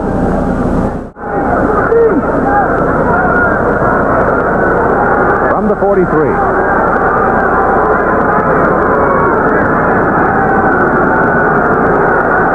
Reeves on first down, keeps it, pressures on him, runs away from Monty Bennett and gets his pass off. It's in a crowd and incomplete, and a bad choice of receivers. Bad choice of receivers, because there are 3 defensive people all around Gary Anderson, and Gary Anderson has been such a key. John Reeves ought not to put him in those precarious situations. Well, he had Brodsky on the other side, but Larry was all the way across the field, which meant John would have to hang a long one up in the air, and that one might have been picked off. So I guess he figured if he could touch this one in on the sidelines, it'd either go out of bounds and be incomplete, or... Well, I think that's where you hurt yourself, Keith. He's going to touch a pass in between 3 guys, or maybe get Gary Anderson hurt trying to go up for it. He's better off just either running himself out of bounds or throw it in the ground. Second down and 10. Again, some pressure on Reeves, and down the middle, it's intercepted. Caught by Oliver Davis, his second interception of the ball game, and in both instances, Oliver Davis's interceptions have been, look what I found, because the receiver has fallen down right in front of him. In that particular instance, the ball was thrown behind the receiver and right into Davis's hand. Here is where the type of field, as we've discussed, can play an important role in this game. Spencer Jackson is going to slip because he runs onto the dirt portion right there in the infield, right there edge. He slips, cannot come back and make the catch on the football. Jackson standing right there. The ball just stuck in his gut because it was drilled. and he finally goes down. Willie Gillespie trying to strip him of the football. Third interception, and that is the fourth turnover for Tampa Bay. Oakland at Bandits 37. Oliver Davis with his second interception of the ball game, and this is the fourth time Oakland has had a possession that has started inside Tampa Bay's 40. That makes it pretty easy for the offense. Puts a lot of pressure on the Tampa Bay defense. They've been out on the field now virtually all of the third quarter. And their defensive core is thin.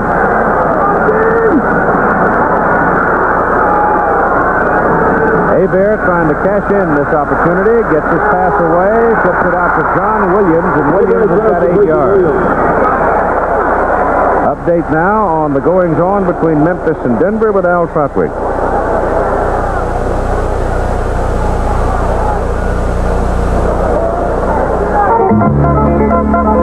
About 9 minutes to go in the third quarter. Slippery Rock's Ricky Porter dives over from the 1. And now the Memphis Showboats lead the Denver Gold by a score of 20-0. We'll have more updates later. Now to Keith Jackson. They're on their way, doesn't it? Yes, indeed. Second down and 2 for Oakland. Pepper letting the big dog hunt. They go with a run. Williams caught behind the line of scrimmage and brought down around the 30-yard line. A quick look at the potentials of next weekend, then. If Birmingham, Oakland, Memphis, and New Jersey are winners, next Saturday's game will be Oakland at Memphis and New Jersey at Birmingham. If the winners are Birmingham, Oakland, Memphis, and Baltimore, it'll be Oakland at Memphis on Saturday and Baltimore at Birmingham on Sunday.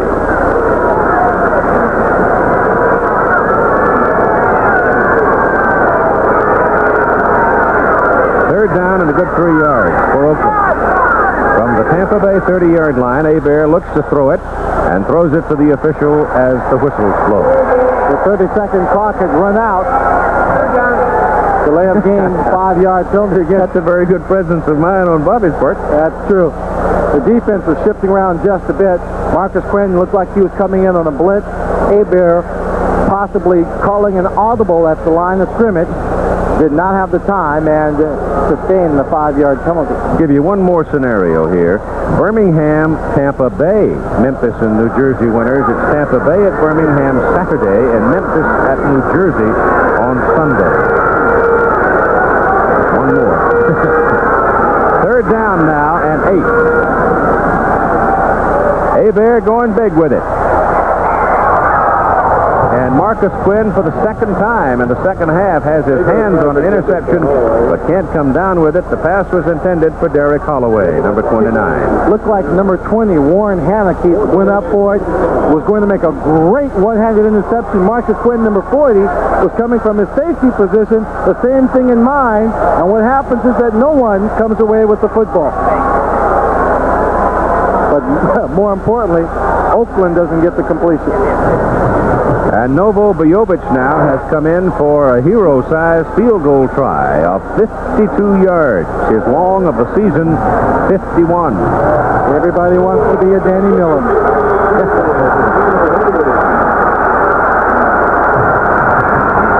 Lasana gets it down, and Bojovic hit it. Good.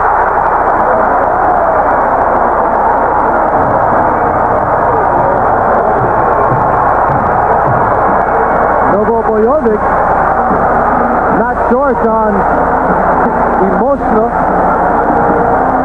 emotion after he makes that one. He squeezed every bit out of it, though. He sure did. That was his limit on that particular stick, because this ball, after it gets to the upright, will just bounce off that bottom bar. He's got it straight and just enough distance. 1 inch shorter, and that might bounce right back at him. But it cleared. And it's 20-14. I'll give you the one other possibility in the playoff circumstance. It seems obvious at the moment.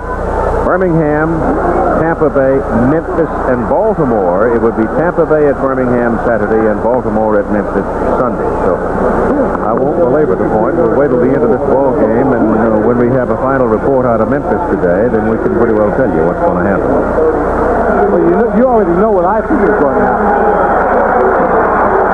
Memphis will come up the winner, and I think that New Jersey will come on top.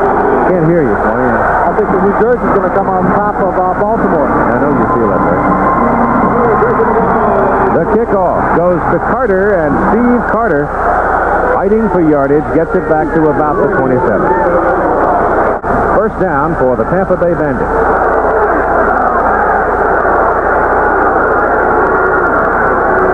Oakland is leading 20-14 with 4:50 to play in the third quarter. Reeves gives to Anderson, and Gary slides down, trying to make a cut.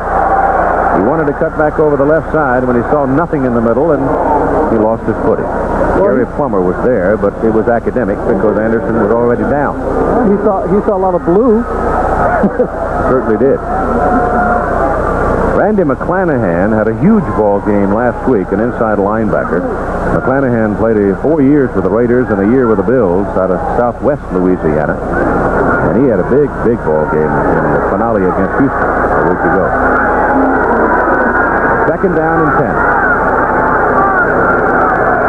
Tampa Bay's offense hadn't done much here in the third quarter. This is Greg Boone, and Boone is banged down by David Shaw and McClanahan.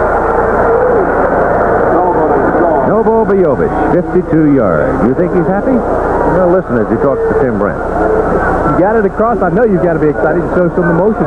Oh, yeah, especially after last year's playoffs, like we all know what happened to me. I'm very excited about this game, and I tried to forget about that one, so I just told Coach I'm not ready for anything today. So, I mean, I learned great X-ray from last year, and I got a great experience from last year again, so it really helped me today. Very quickly, you still carry the garlic for good luck?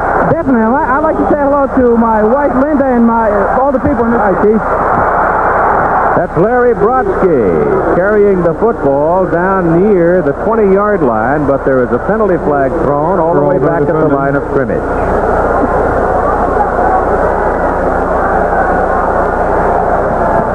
Men. 12 men in the field on the defense. The penalty is declined. And they still couldn't stop them. That's right. I don't know. You sort of sensed that because it looked a little congested, didn't it? Go take a look at it. Larry Brodsky, who mentioned earlier, a good ball possession receiver. Got three wide people in the field out in the backside, infected with Gary Anderson there. A good pass, again, good zip on the ball by John Reeves. And a couple of players hitching a ride. Number 41, John Sullivan, gets back up to help tackle Larry Brodsky. And it's first down at the 21 of Oakland. So the Bandits trying to answer now and regain the lead themselves. John Reeves sets the throw.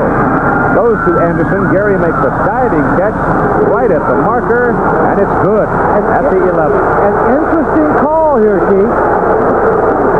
I thought he only had 1 foot in bounds. He dove for that. He got 1 foot down. It looked like the other leg, whichever leg trailed, was just in the air. I don't know if it ever touched the ground. We'll take a look at it on the replay. Now watch here. He gets 1 foot here. Well, I don't know. If that foot was up, we'll take a look at another angle. The question here is, was his right foot down when he makes the catch? Because very shortly after that, it's up in the air. Yes, it was down. 2 feet inbound. Good catch. I apologize to the official. Reeves loops it toward the corner. Too long for Brodsky. Defending on the play was Derek Martin, number 24. So both these teams like to throw that fadeaway to the corner. And it hasn't been terribly successful for either. Hebert's been intercepted one time and knocked away the other time on that particular kind of pass. One hold track. Jimmy Jordan with the headset on. Steve Spurrier signaling in the plays. John Reeves. Business translation and communication. His ball player calls the play. Coming to the line of scrimmage. If everything looks good, he goes. 2:59 to go, third quarter. Second down and 10 from the Oakland 11 for Tampa Bay.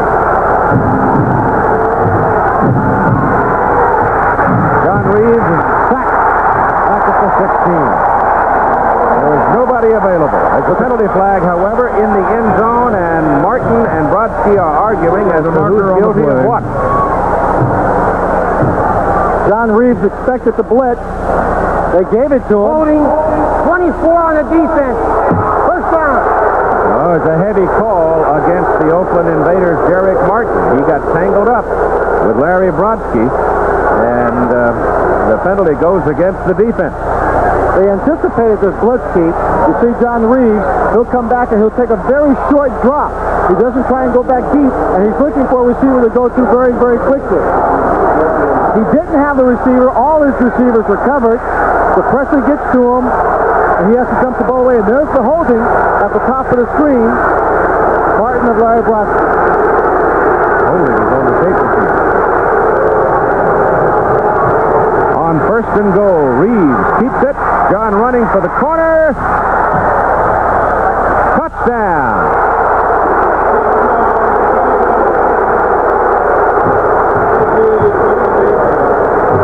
Of all the plays in the world, Keith, I think John Reeves needed to run. That was it. Coming off the bench after the last series of downs they had, the interception, which was not his fault, he seemed like a lonely man on that sideline. It seemed like nobody was really talking to him. He knows the pressure is on him. If he doesn't play well today, he knows he can be pulled out of the ball game. You get down here in tight, crucial situation, they need the points to go ahead. John Reeves called his own number, not known for his running ability, pulls it off and gets the touchdown. During the course of the season, as Andrew Gibson goes for the point, it's good. John Reeves totaled -6 yards on 6 rushes. At 2 minutes and 28 seconds to play in the third quarter, it's now 21-20 Tampa Bay, and I hope my old friend John Bassett feels better. 2:28 to go in the third quarter, and the Oakland Invaders considered favorites for this particular ball game, but the Tampa Bay Bandits, just like the Houston Gamblers did yesterday, they're selling out. They are thin on personnel, a lot of key people hurt, some are missing, not even here. Kelly Kirchbaum, the fine linebacker for one, Fred Nordgren, the nose tackle for another. Mike Butler has a broken hand, and they're hanging in and fighting. And here's the kick. And it goes to Faulkner, about the 5. And Faulkner weaves his way back all the way to the 38-yard line, about a 33-yard return for Faulkner. You see there the scoring summary. 7 plays, 58 yards, 254. But what it doesn't tell you is what that one run by John Reeves will do for his confidence and his ego as he has to continue to lead his team in a very, very tough football game. It may come down to a game of character more than talent or anything else this afternoon.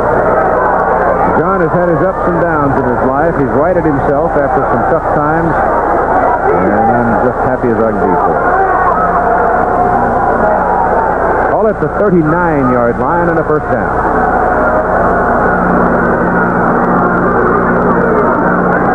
Hebert dropping to throw.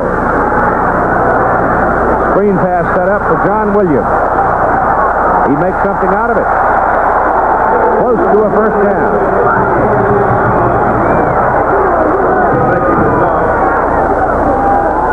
Ball will be marked just short of the first down. The championship game will be played at Giant Stadium in the Meadowlands of New Jersey. July 14, that's Sunday night. It'll be on the air live at Eastern Time of 8 o'clock here on ABC. There's a million speculative things that could be said about the future of the USFL, but since it is little more than speculation at this juncture, it's a waste of time really to talk about it. Yeah, we could only get in 500,000 anyway. That's right. Second down, 1. Williams for the first down and more. The former Badger blasts his way to the Tampa Bay 44 and a first down. So the Oakland Invaders falling behind 21-20, trying to answer. You've got 45 seconds to go in the third quarter. How do you feel about a football game, Keith, that's decided by whoever has possession of the ball last? I like it. That's what it may come down to. Both teams are moving well on offense now.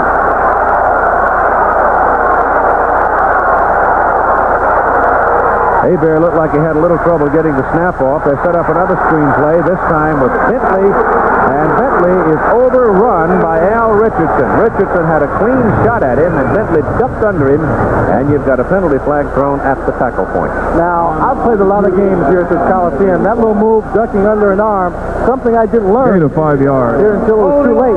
56 on the offense. Offense caught holding. That's Tom Tourneur, the center. I should have ducked under a lot of tackles made by a few defensive personnel here at the Coliseum. Yeah, there have been some licks laid on you here, haven't they? Hey, well, you know, they said I think I've played 5 football games here at this Coliseum, Keith. I only remember 3 of them. That holding call against the offense moves the football back to the Tampa Bay 49. So it'll be first down and 15. And they may not get a snap off. They won't get a snap off. The third quarter is over. And after 3 quarters, Tampa Bay 21, Oakland 20. We'll be back with our quarterfinal playoff game after this message and a word from our local station.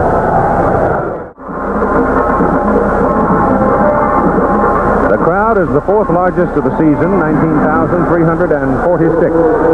For the Invaders, Oakland's ball, first down 15 at the 49 of Tampa Bay. Little press play. John Williams popping it over the left side and picks up before he gets back to about the 42. There are the third quarter stats. You see, and highlighted in blue there, the turnovers. Tampa Bay having 4, Oakland 2. Surprising that Tampa Bay could have 4 turnovers and still have a slim 1-point lead. Oakland getting back into this ball game in the third period, bringing up their total net yardage to 208. They were at a net 38 at the end of the first half. Second down, 8. Hebert going for Holloway. Got it! Great catch by Derrick.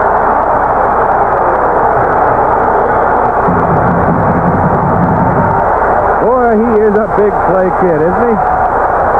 He certainly is. He comes into this ball game much like Jim Smith used to come into the ball game with John Stallworth and I in Pittsburgh. You can't double cover 2 great ones on the outside and Gordon Banks and Anthony Carter and leave Derrick in the middle with single coverage. Again, great timing and a great pass by Bobby Hebert. He lets it fly, and then after the ball is in the air, Derrick breaks open. That great little burst of speed once the ball is in the air that many of the great receivers possess. He is the man who is also in motion. He turns up the center of the field, makes a spectacular diving catch. Not easy to hold on to the ball when you're falling right on top of it from that height. Williams and Bentley line up, and it is Bentley with the call and the touchdown. No, it is Newton. Newton, the call for the touchdown. Number 45, Big Tom. He hasn't played much today, but what he has played, he has cashed in, hasn't he? He picked up a crucial first down for them in a 3rd and inches situation in the third period. This time he comes in, short yardage, uses his bulk and size, and there's a lot of it there, folks, to get into the end zone for the score. Oakland opening up the second half with a very good drive to take the lead. Tampa Bay answering. Going for 2. Now Tom Newton comes back, and they are going for 2.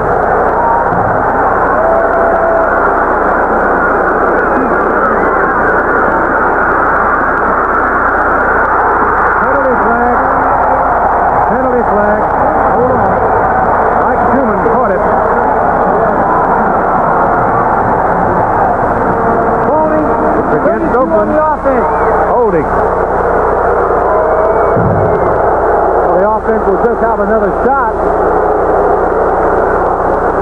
since they caught the pass. It forces Tampa to accept the penalty. We'll see if Charlie Sumner decides to stay with going for 2. Well, he's all the way back at the 13 now. Going to go for 1. Vujovic is still on the field.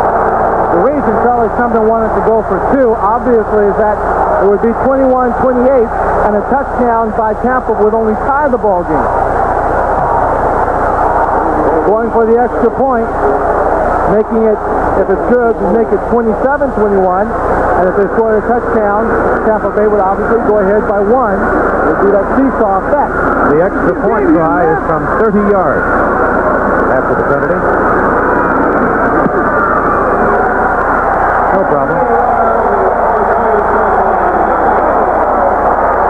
So with 12:59 to play in the ball game, we've got another penalty flag dropped. I see now in the crowd. Holding on the defense. Now we'll come back and make another decision. Bojovich has kicked the single point.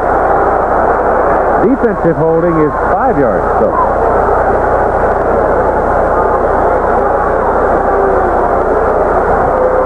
See what they decide.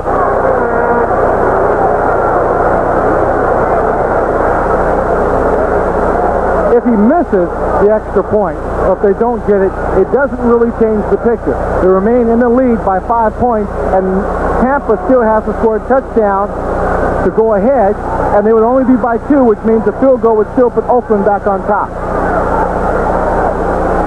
Big advantage comes, however, if they should be able to score the 2-point conversion.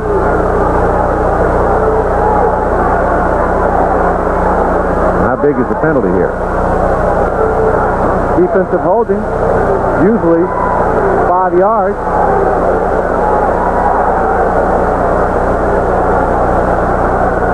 I believe it's 5 yards. It is good. The penalty will be assessed on the kickoff for holding. Well, it took a while to figure that out. Charlie Sumner doesn't seem pleased about what transpired out there. Well, I don't know that the dead gum rule was interpreted right on the play. I think that's probably what Charlie's talking about. It remains 27-21, Oakland, and the penalty assessed meaninglessly on the kickoff. I'm Al Troutwig with this USFL update from the Liberty Bowl. The Showboats are turning today's game with Denver into a real Poseidon adventure for the Gold. That was Leonard Williams with a 35-yard run, the longest TD run in Showboat history. It was 27-0 for the Showboats. And then a few minutes later, Jim Asmus with his punt for the Denver Gold. Derek Crawford, who played his college ball for Memphis State on this very football field, was able to elude tackle after tackle and scamper for 63 yards. And right now, in the third quarter, the Memphis Showboats 34, the Denver Gold nothing. For Denver, the best offensive plays today have been punts. Let's go back to Keith and Lynn in Oakland. So the boats on their way to the playoffs, the semifinals. They might be hard to handle. Very interesting game coming up tomorrow night, too. Baltimore at New Jersey. This is Steve Carter for Tampa Bay. Carter's got a lot of daylight. One man. And he can't get away from him. Yeah, the caravan and escort leading him down the sideline, Keith. One man between he and the goal line. Darryl Hart out of Lane College, number 7. And he just ran on the sideline. He just got pushed off to the sideline. He was trying to hold up, wait for the block. There were people coming from the inside, people coming from behind him. He couldn't wait, ended up stepping out of bounds. He does a good job here. He doesn't waste a lot of time running back and forth. You see, he's just following Spencer Jackson right there, his lead blocker, pushing him forward. He wants that block so he can just take off. He can't get it in time. Steps out of bounds. Bandits are setting now at the 46. And John Reeves on first down to throw. A lot of time for John. His pass is away, and it is incomplete, thrown behind Gary Anderson. Just as he let loose the pass, it looked like number 91, Monty Bennett, came in and leveled John Reeves and took all the power off his pass.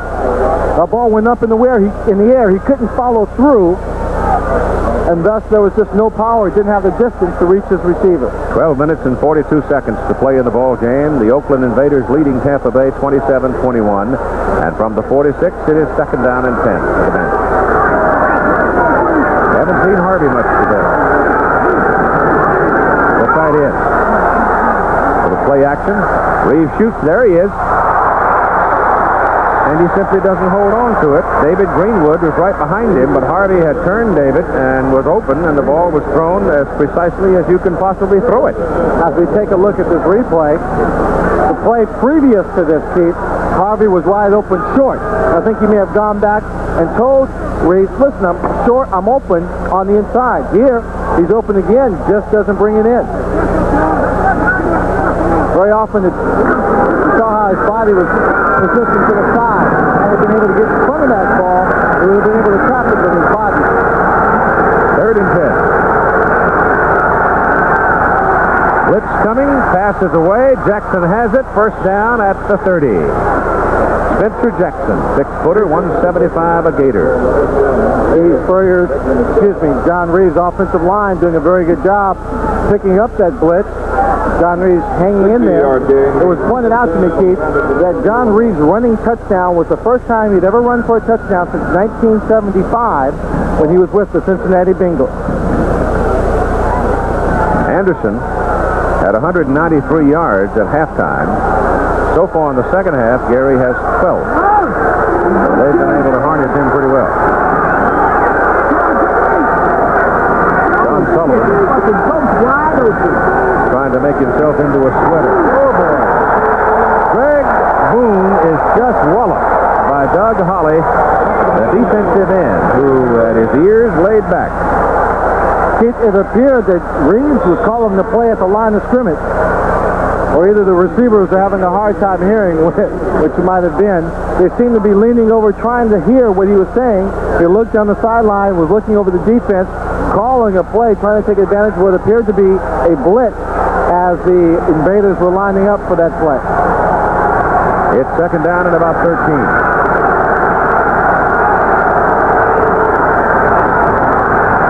Gets it away quickly to Jackson. And Spencer's going to have another first down as he made the play in front of Oliver Davis. Davis lost his footing and couldn't get back in time, and they're going to give him an advance just inside the 20. Greg Boone does a great job of picking up a blitz. Number 59, Angelo Sipes, comes in from the outside, Keith, and it's a very deceptive kind of blitz because it looks like he's in pass coverage at the last moment he sneaks in. Jackson reads the blitz, runs an inside blitz adjustment route. Again, you saw the way he went up with his body in the air in front of the ball, protecting the ball at all costs.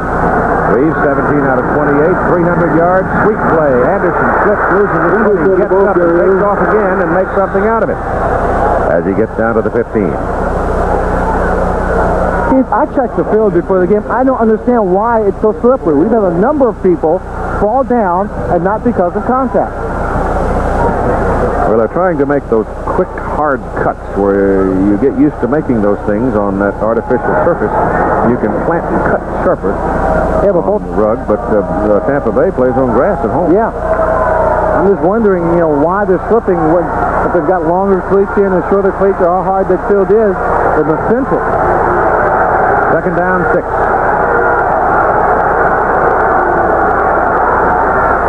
Reeves goes too quickly that time for Gary Anderson. Anderson had not even turned to look for the ball, and John had it on his way and gone. John was signaling to Gary Anderson, Keith, had his fingers up. It looked like 4 or 5. I think Gary Anderson may have gone too deep. They're just trying to get the first down on that play. He was about 3 yards past the first down marker. So that leaves them with a third, 5.5, short 6. Anderson's out. Spencer Jackson has been the primary receiver in these kinds of circumstances with this alignment. Some broad he's got to go to. He looks like he's going to have man-to-man coverage with no help. It's touchdown, Willie Gillespie. Boy, he just got him in, but Willie knew he was running out of real estate, and he jammed both those feet down, and Reeves hit him on the money. We'll take another look at this one on the replay. 89, Willie Gillespie. Reeves puts some zip on this one. Like he said, he's running out of real estate. He makes the catch here. He knows that next step, a normal stride will be out of bounds. He does his wide receiver's tap dance, and it's a touchdown. And the score is tied at 27. Zenon Andrusician will go with the extra point kick, trying to regain the lead for the Bandits. Penalty flag. Kick is good.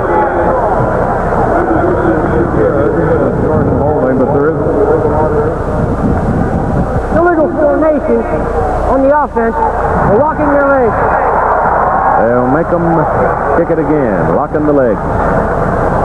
You cannot can do that. lock the leg. An almost impenetrable wall you form. Yeah, until you break one of those wheels. Yes. That's one of the problems. Intertwining the legs to form a lock, a human chain at the line of scrimmage. You see there on the left-hand side of the screen, the legs locked right there. That is illegal. And transition kicks is good again, and there's another penalty flag.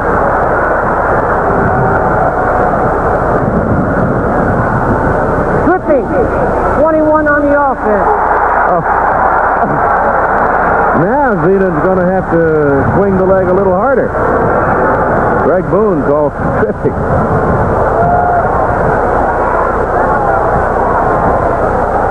What can happen next? I see someone coming in from the sideline. Nat Newton, I think, coming in, is it? Hitchcock 64 goes out.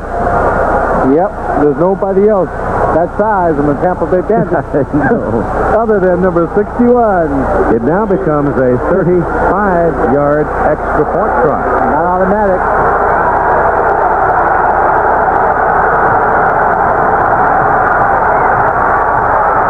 He missed it.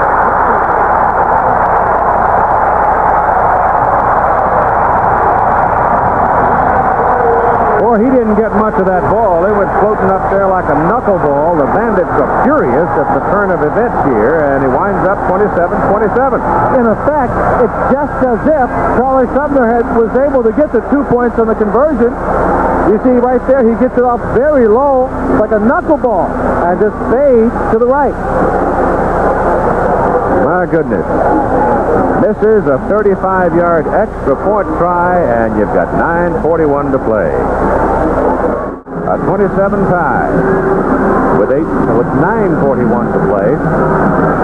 And Tampa Bay's Androsition kicks it off. He kicks another knuckleball. It takes a pretty good bounce, however, for Sean Faulkner, and he should have pretty good field position because he's got a hole up the middle, and he comes out to the 37-yard line. Special teams doing an excellent job this afternoon. You see there, the scoring drive, 8 plays, 46 yards, 318. Gillespie doing his tap dance in the end zone after receiving a bullet from John Reed, who is playing an outstanding football game this afternoon. Last year, Swanee, and I would just say this only as far as the 13 Michigan Panthers that are on this Oakland roster. Last year, you remember they got involved in a 3 overtime struggle in Los Angeles. Jimmy Grant did that game. First down from the 37. Hebert gives it to John Williams.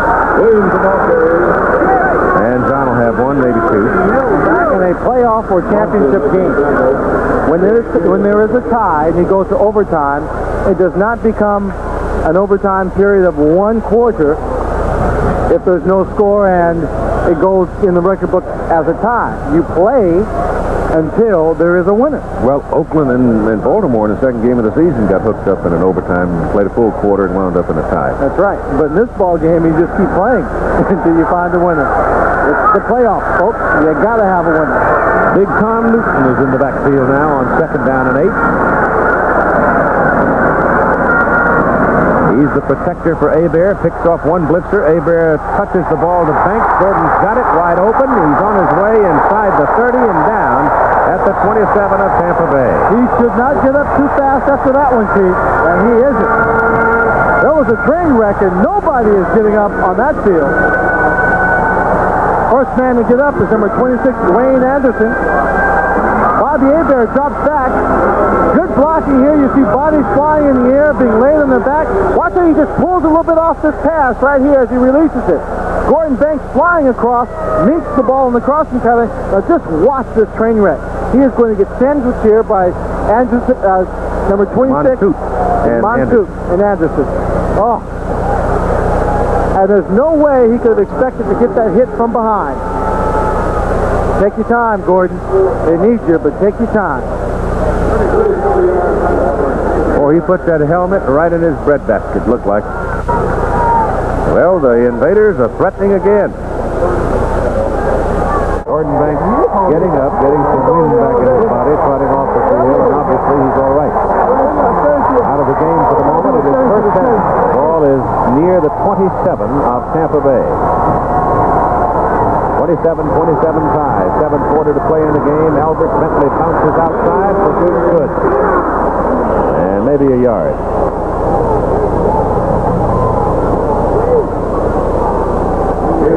They disappear in a cloud of dust from where we're sitting. This way this stadium is set up here, this baseball configuration, and the kind of booth we're working in, you need to be an orangutan to get in and out of the thing. Well, they give us a little ladder to climb up and down. But it's the whole perspective of things sort of reminds me of Frank Yule Field years ago. It reminds me of being poor and only affording the cheap seats. Second down and 8.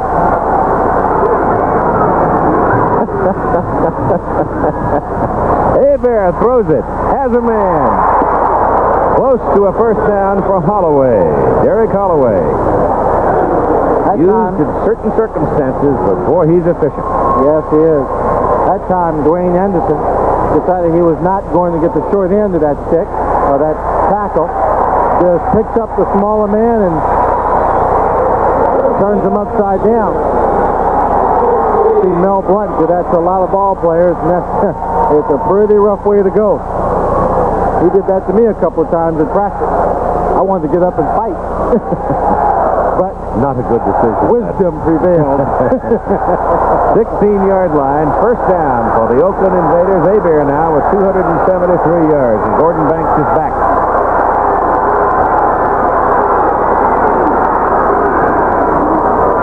They run it with Williams. He's inside the 15. So time is called now with 5:25 to play in a tie ball game. Tampa Bay 27 and Oakland 27. Winner goes to the semifinals. The loser goes home. The Oakland Invaders with a second down and 7 at the Tampa Bay 13. Tampa Bay took a timeout because there was some kind of confusion there on the defense. And with 5:25 left in this ball game, that leaves Tampa Bay with only one timeout remaining.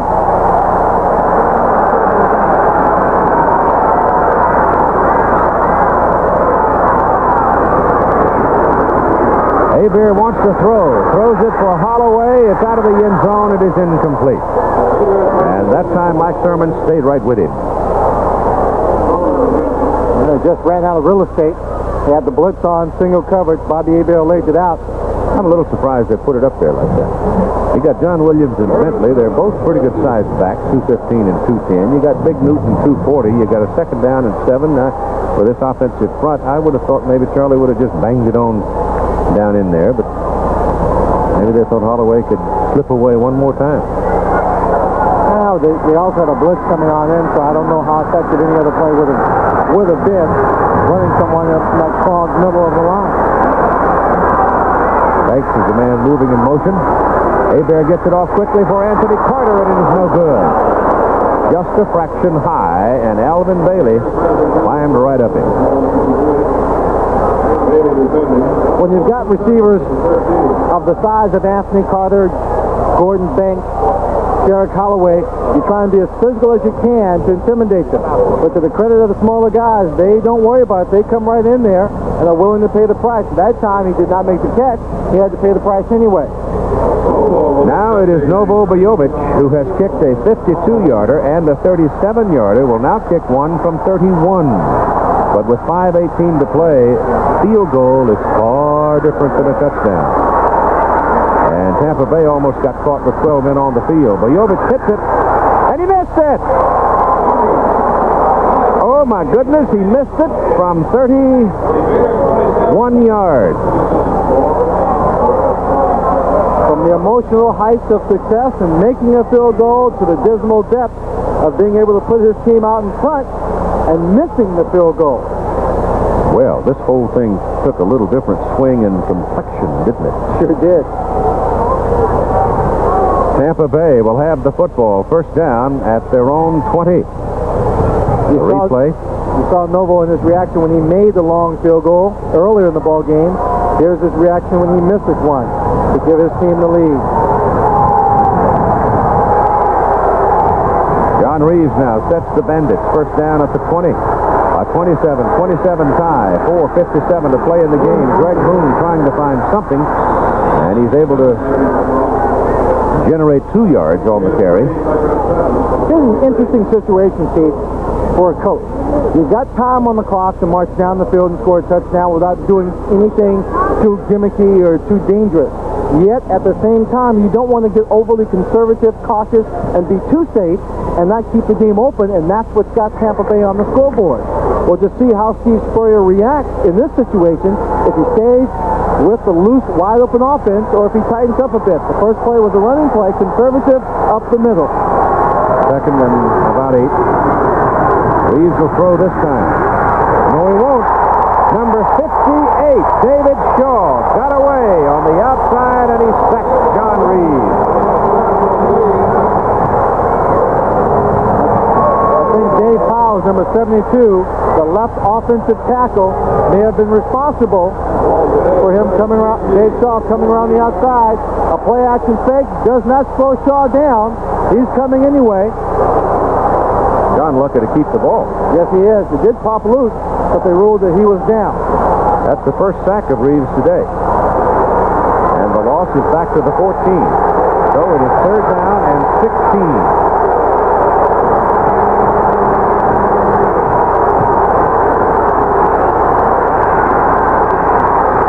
Got Reeves on the 4 this time. Doug Holly.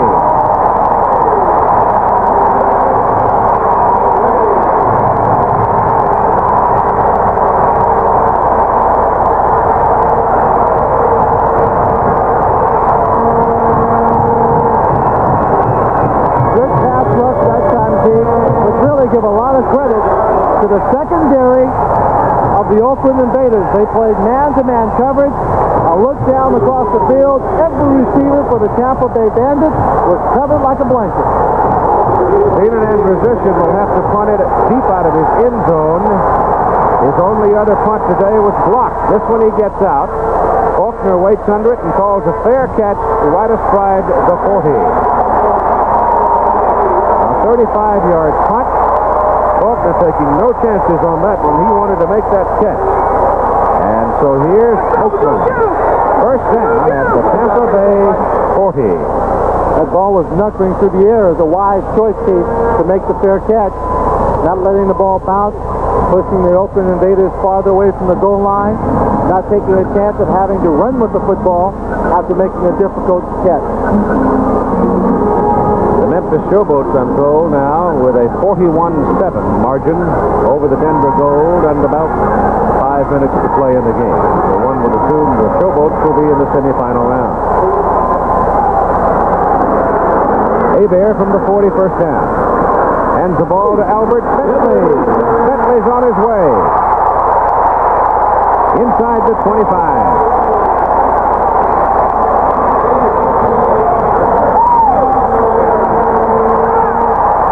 Bentley, one of the great surprises, a wonderful gift for the Oakland Invaders, having him on the football team over 1,000 yards in the 1985 season.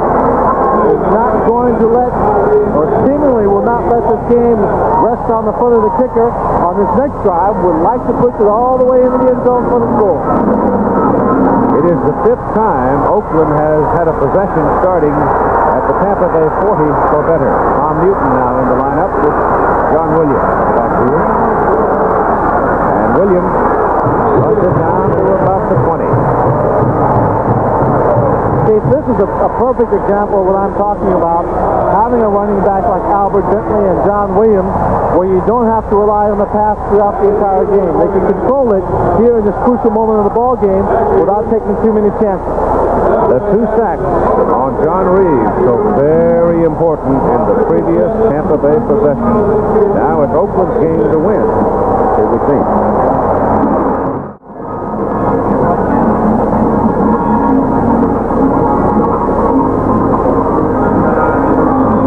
2 minutes to play in the ball game. 27-27. And The ball is at the 20-yard line of the Tampa Bay Bandits. The defensive group in on people, trying to hang in. Williams and Bentley line up behind Hebert on 2nd down and 5. It's Bentley. He got a block from Jeff Wiska, the pulling guard on the play. And looks like he's got a first down. Yes, he does. Bentley did a real good job just staying behind Wiska, following the protection. The clock continues. Well, the clock stops here because it's a first down while they reset the markers. Now it starts up again, 1:48 and counting. Ball is on the 14-yard line of Tampa Bay. Bojovic, you may get another chance if they don't score the touchdown.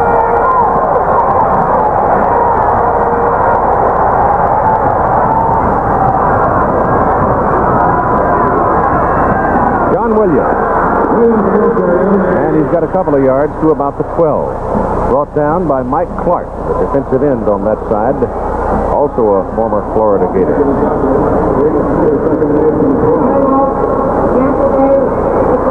Tampa Bay has just spent its last time out. 1:14 to play in the ball game. 27-27 tie. The loser finished.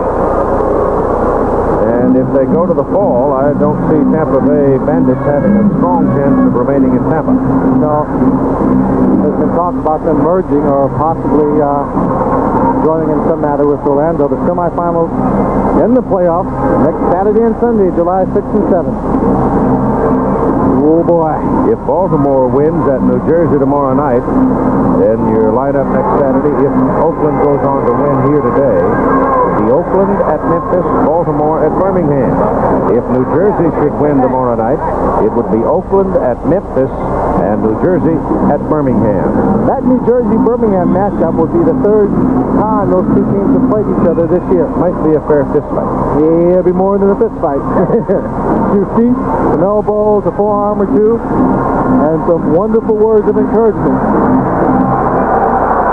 The ball is just short of the 11. It is 2nd down and 8.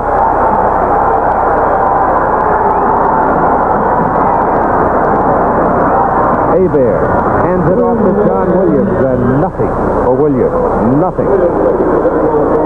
The ball being kept on the ground, not wanting to take a chance that the ball could be intercepted, wanting to run the clock out, see it ticking down below the 1-minute mark. Probably Sumner feeling confident that if it does come down to a field goal to win the game, that Noble will come in and redeem himself. Might be a kind of a heavy load. Yes, it could be. 3rd down.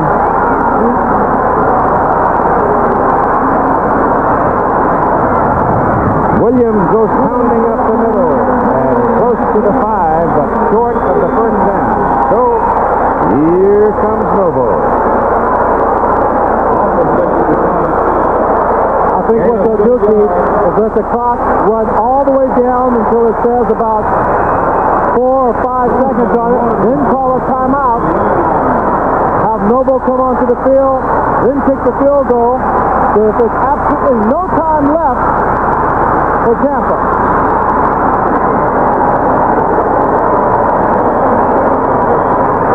Oakland calling the timeout with 2 seconds. Well, it's either overtime or Noble connects. That's right. Yesterday's ball game between Houston and Birmingham came down to the last 5 seconds when Tony Fritz had a chance to kick a 59-yard field goal and give Houston the win. He kicked it, he had the distance, but the ball went wide to the left. Birmingham won that ball game. Here's one little thing you put in your head. If there's an offensive penalty, there won't be a second chance. Old boys have got to get involved here. If there's an offensive penalty, and he kicks the ball, and it's good, there will be a second chance. If it's good. 23 yards. 23 yards. Snap's good, the hold is good, the kick is good. Game's over.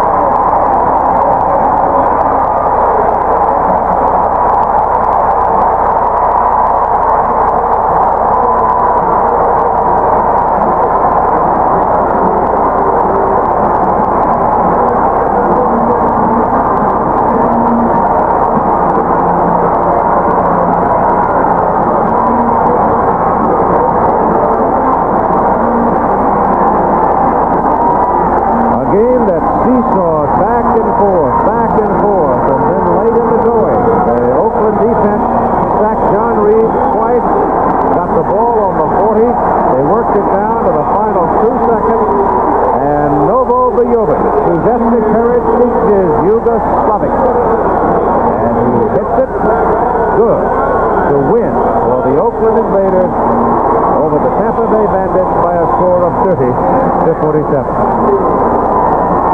Well, he makes good on this effort. Made a long one earlier, missed a short one, and now 2 seconds on the clock. He comes through and nails this one dead center. Now watch this reaction after this. The young man, he's had the highs and lows this afternoon. And he knows that one's good.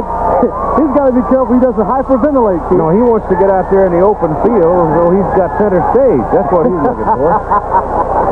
Well, he has it right there. Well, here's your man, Noble, with Tim Brent.